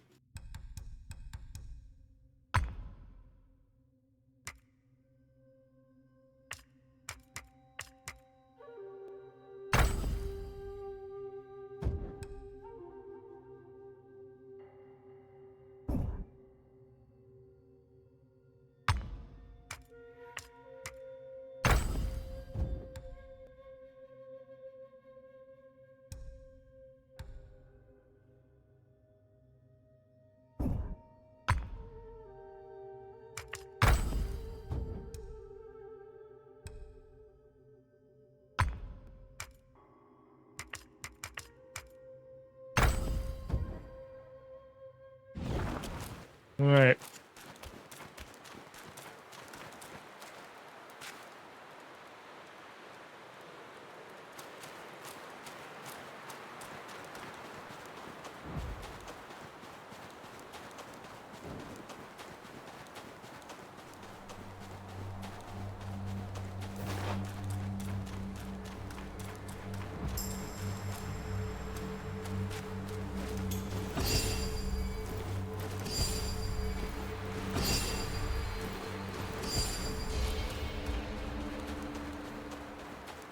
A skinny wretch like you has come far enough!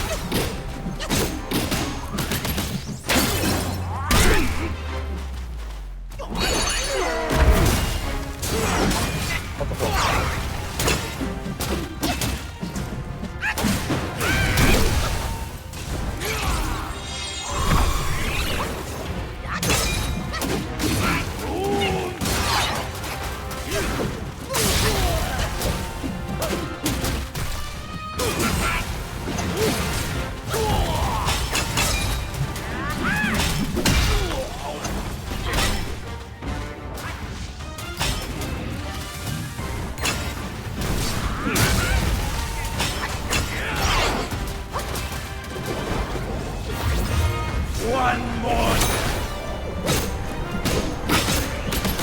Taste of my Samadhi wind! The wind tape! How is it yours to use?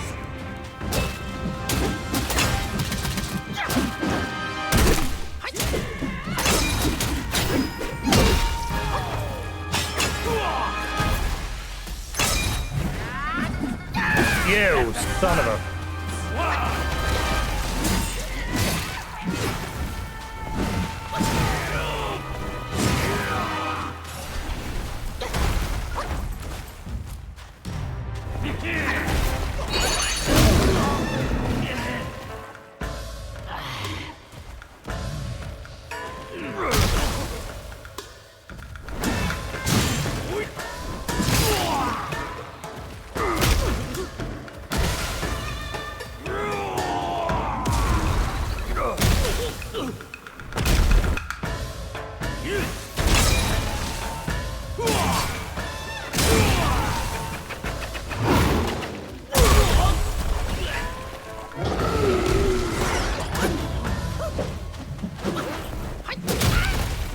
I was behind you. How'd that even fucking hit? Oh.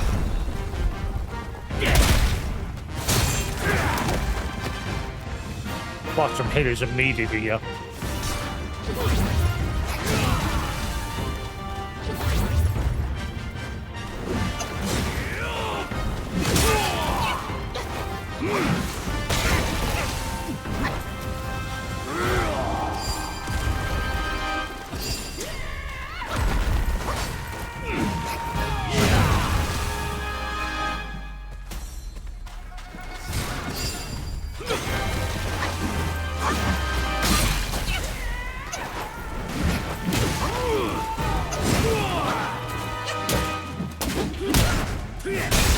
Dead. I am beyond your mercy, Master.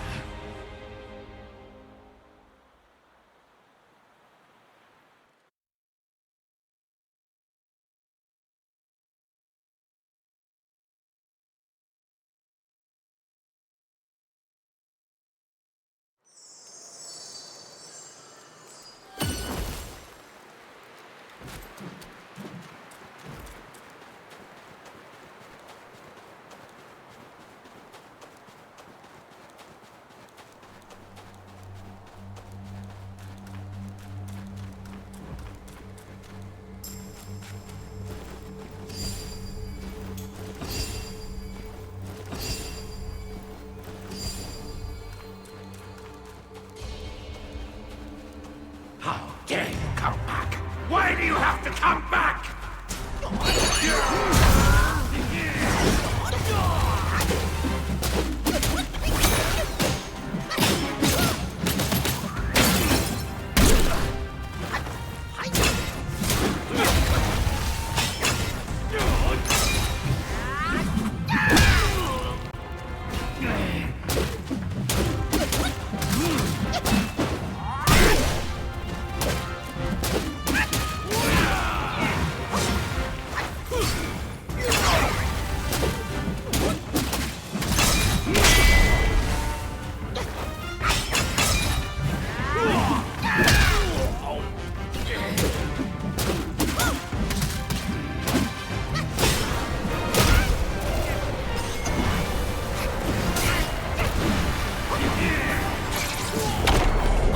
Winds may be tameable.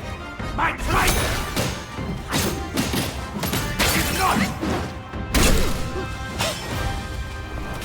Let the wind kill.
Let the dust soar!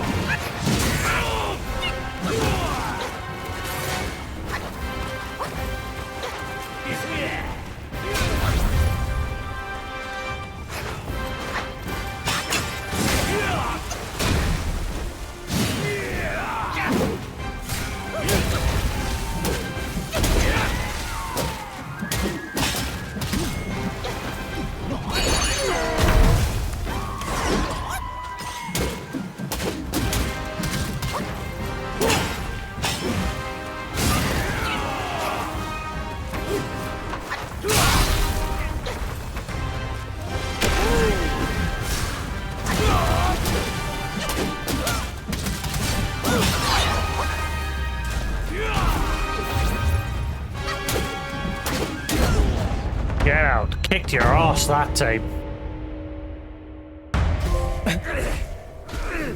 You disciple, you're a fool. You stole Erlang's spell and snatched the great sage's relic.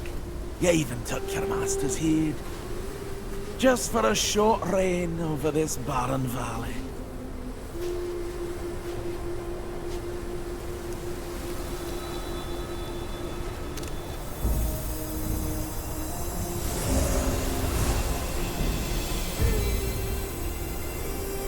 Now the head'll fit.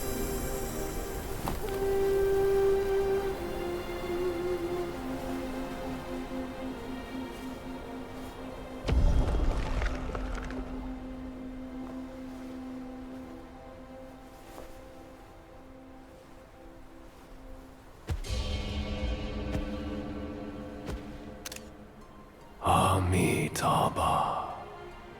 I am Bodhisattva Lingji of New Mount Sumeru,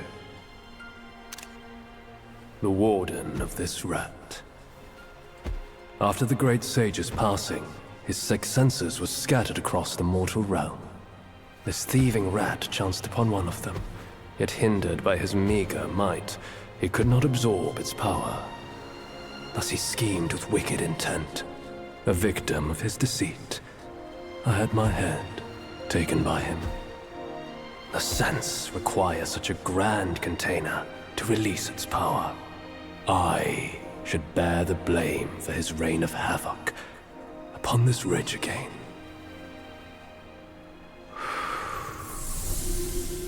Through your valor and sagacity, order has been restored.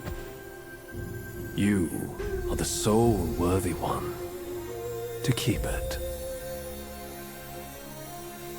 Please, keep it secure in my stead.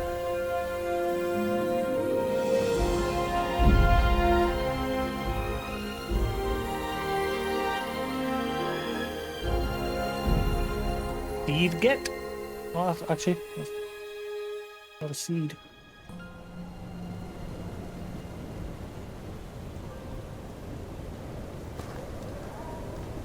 Oh wow, the animation style is different for this one.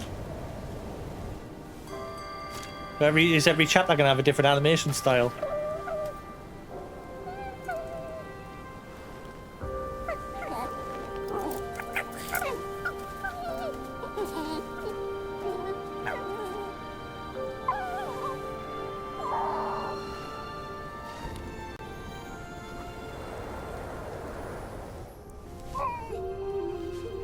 A white fennec fox.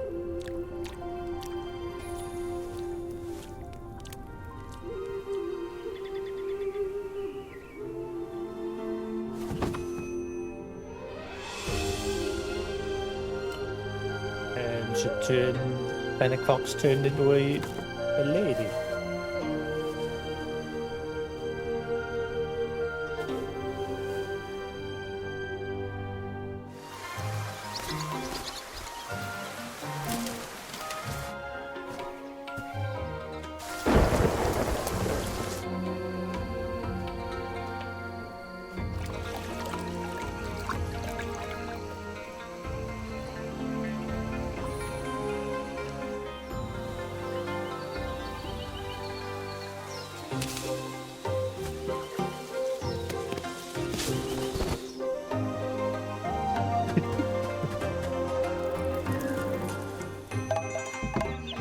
That baby's got a long neck.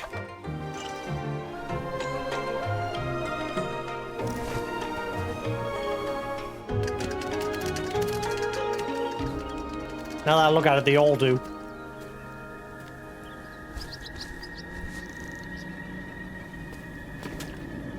Oh.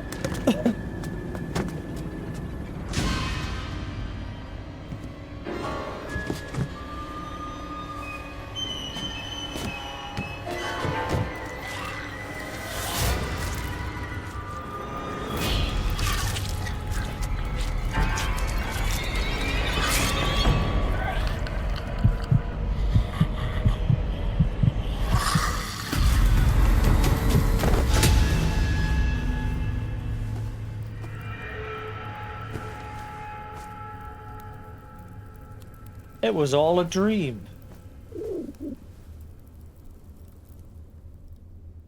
That guy dreamed of banging the fox.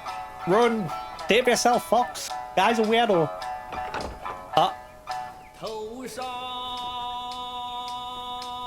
Wait, he killed it?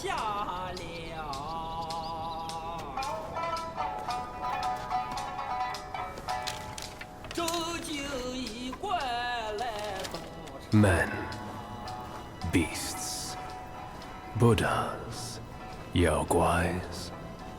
Each of them bears a distinct root from birth, superior and inferior. None should disturb what's decided.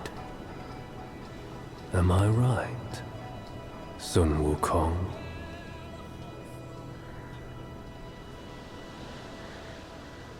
Chapter 2, Yellow Sand, Desolate Dust. Ah, but there's an area further back I have to go to. I missed something. With the wind and sand you've endured here, did you reach the Forgotten Kingdom at the end of the land? Did you find the clash of stones and the fall of Tiger's acolyte? If you shut your ears and heed only your inner murmur, I fear the more you yearn for flawless endings, the further you'll stray from the path. Rats and cats, neither grasped their destiny, Rats and cats. and yet neither admitted it. Listen closely, young one. Their complaints ride upon the wind.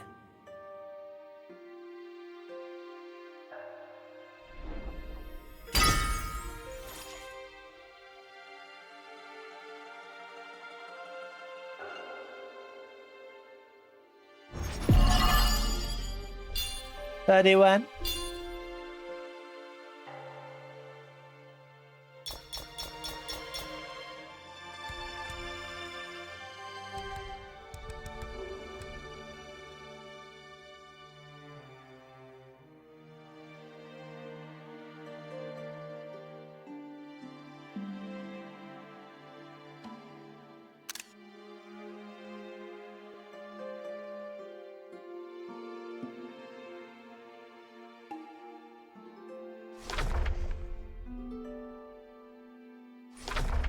Can I carry on in here? I don't want to go to the next chapter yet. There's an area I missed.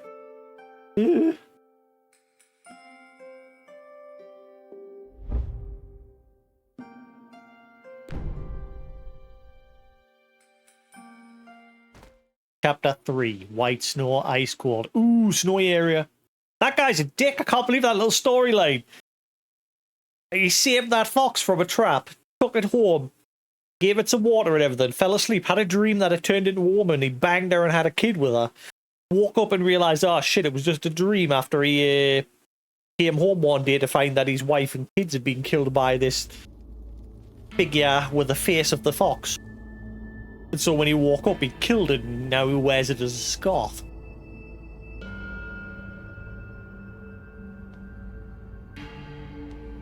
That's a fat baby. Dasha?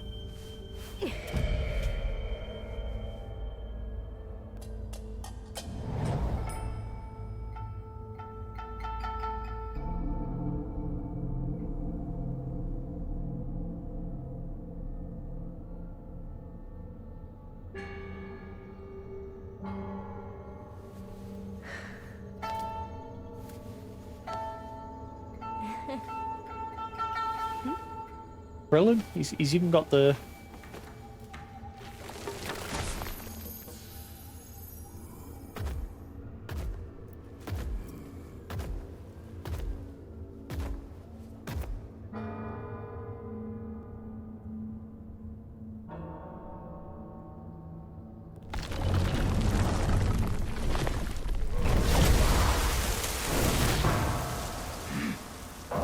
Okay.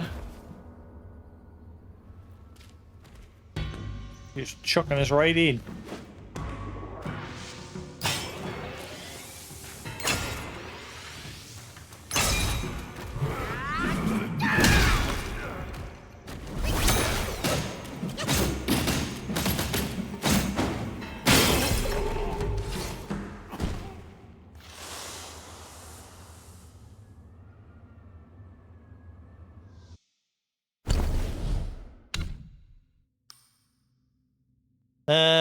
Fuming ears. From the faintest noise, capture the deepest significance. Bold ventures bring both pride and resistance.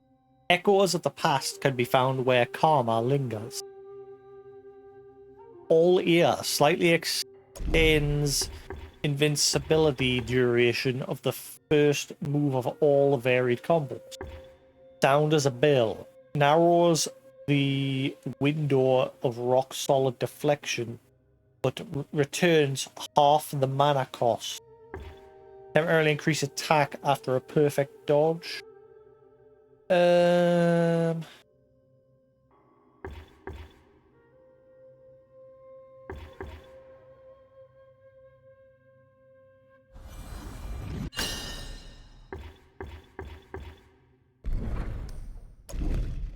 This is like the one thing that you can't seem to reset. Once you choose it, that's it. It's locked in.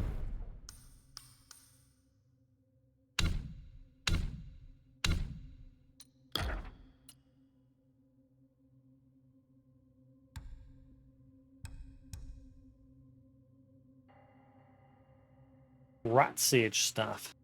The fourth move of light attack combo and mobile staff spin can stir up a whirlwind of sand. Ooh, increases attack rate. Whoa.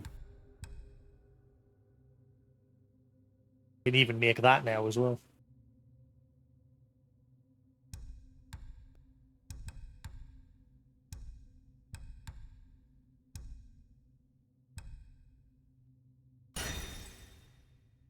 Ah, I've already got it. Wait.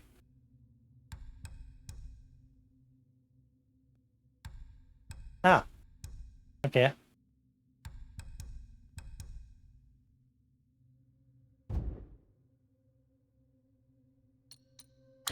Ah, no, I've got that. I need to upgrade to get to that. Never mind.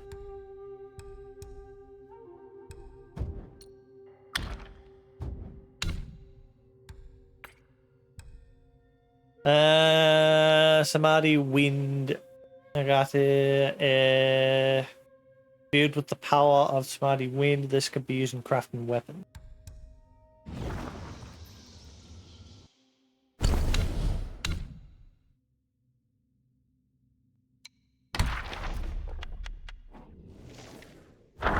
The Yellow Wind Sage. Enters the Yellow Winds, sands stretch afar. In the land once abundant, no homes there are. Half Gwai, half immortal, who can decide? Thief or sage, why would he mind? Firelight flickered over a table laden with food and drink. The second prince of flowing sands sitting on the table, gnawing on what might have been half haunch with relish. The king of flowing sands sat beside his son obediently, as someone who typically delighted in pointing out the misstep of others. He remained oddly silent during the feast. Even the tiger vanguard was on his best behavior, watching the dimwit across from him gorging on the haunch. The tiger seemed to have no appetite. The Yellow-Winged Sage sat in the place of honor, one hand caressing the object resting on the table. Hand of a Buddhavista with eyes closed in silence. Oh, the head, sorry. The head. Ah, I need more. The sudden shout from the second prince set all hearts hammering. His pa, the king of flowing sands, glowed and hissed, "Shut it." Then he scrambled to his knees and pleaded for forgiveness. A trifle is all. The yellow-winged sage rested his hand atop the head of Lingji, then stood. With my master's most prized vessel in my grasp, I can surely absorb that thing. I mean, to enter secluded meditation, starting today. I have appeased those who old rascals from above, yet it will be wise to remain discreet. You're seeking seclusion, master, warned the king of flowing sands. My people and I would be honored to camp outside the cave and stand guard beside you.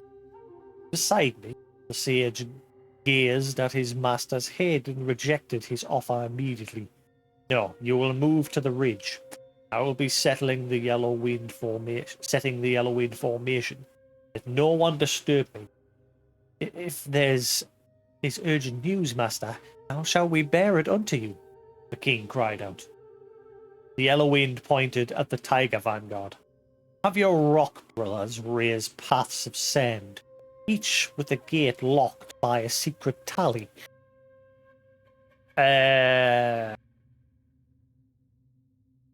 Yeah, that's one of the gates I need to go back for. I'm guessing one was the big tiger head that came out of the blood pool. That was one gate. And now there is that one gate near the third prince boss that will be. Your two vanguards will each hold a tally. Your tiger vanguard knelt to thank the sage for this weighty charge. The king interjected anxiously, "But master, we rats have never gotten along with those cats." If they hold the yellow-winged sage didn't want to listen at all. Picked up the Buddha head and interrupted. "All of you withdraw. Do not disturb me until the very sky colors."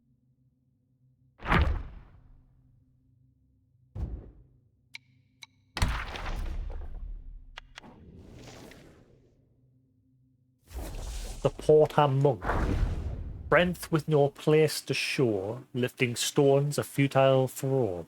Eyes bright yet lost in his empty gaze in self's maze. In the past, the craftsmen building the grand hall at the New West frequently encountered strange occurrences, leading many to quit. Curious, one craftsman sought out the abbot, reputed to be a high monk, for answers. Abbot, without hesitation, led him to the great pagoda, where he revealed the Lantern Warden. Craftsmen were terrified, having heard tales of Yaoguais in their youth, but never having seen one. At the moment, a wondrous sound echoed through the great pagoda, and the Lantern Warden emitted a blinding light, causing the craftsmen to lose their sight. They cried out in despair. The abbot smiled and said, "To see the truth, one must be willing to sacrifice. You might as well stay in this temple and practice the path to ultimate bliss with me. Perhaps you will have the chance to transcend the mortal realm and reach the Buddha's kingdom." Realizing they were now blind and unable to find work, the craftsmen decided to abandon this secular world and join the temple. They asked the abbot how they should practice, and he replied, "Whatever you are skilled at, practice that." Craftsmen, knowing for their great strength, decided to pursue enlightenment through martial arts. Despite their blindness, they trained under the temple's overseeing monks. They tied large stones to iron chains and attached them to their wrists, lifting them daily. This also conveniently prepared the stones needed for the temple's construction. The abbot was pleased and appointed them as supporter monks, saving a considerable amount of labor costs.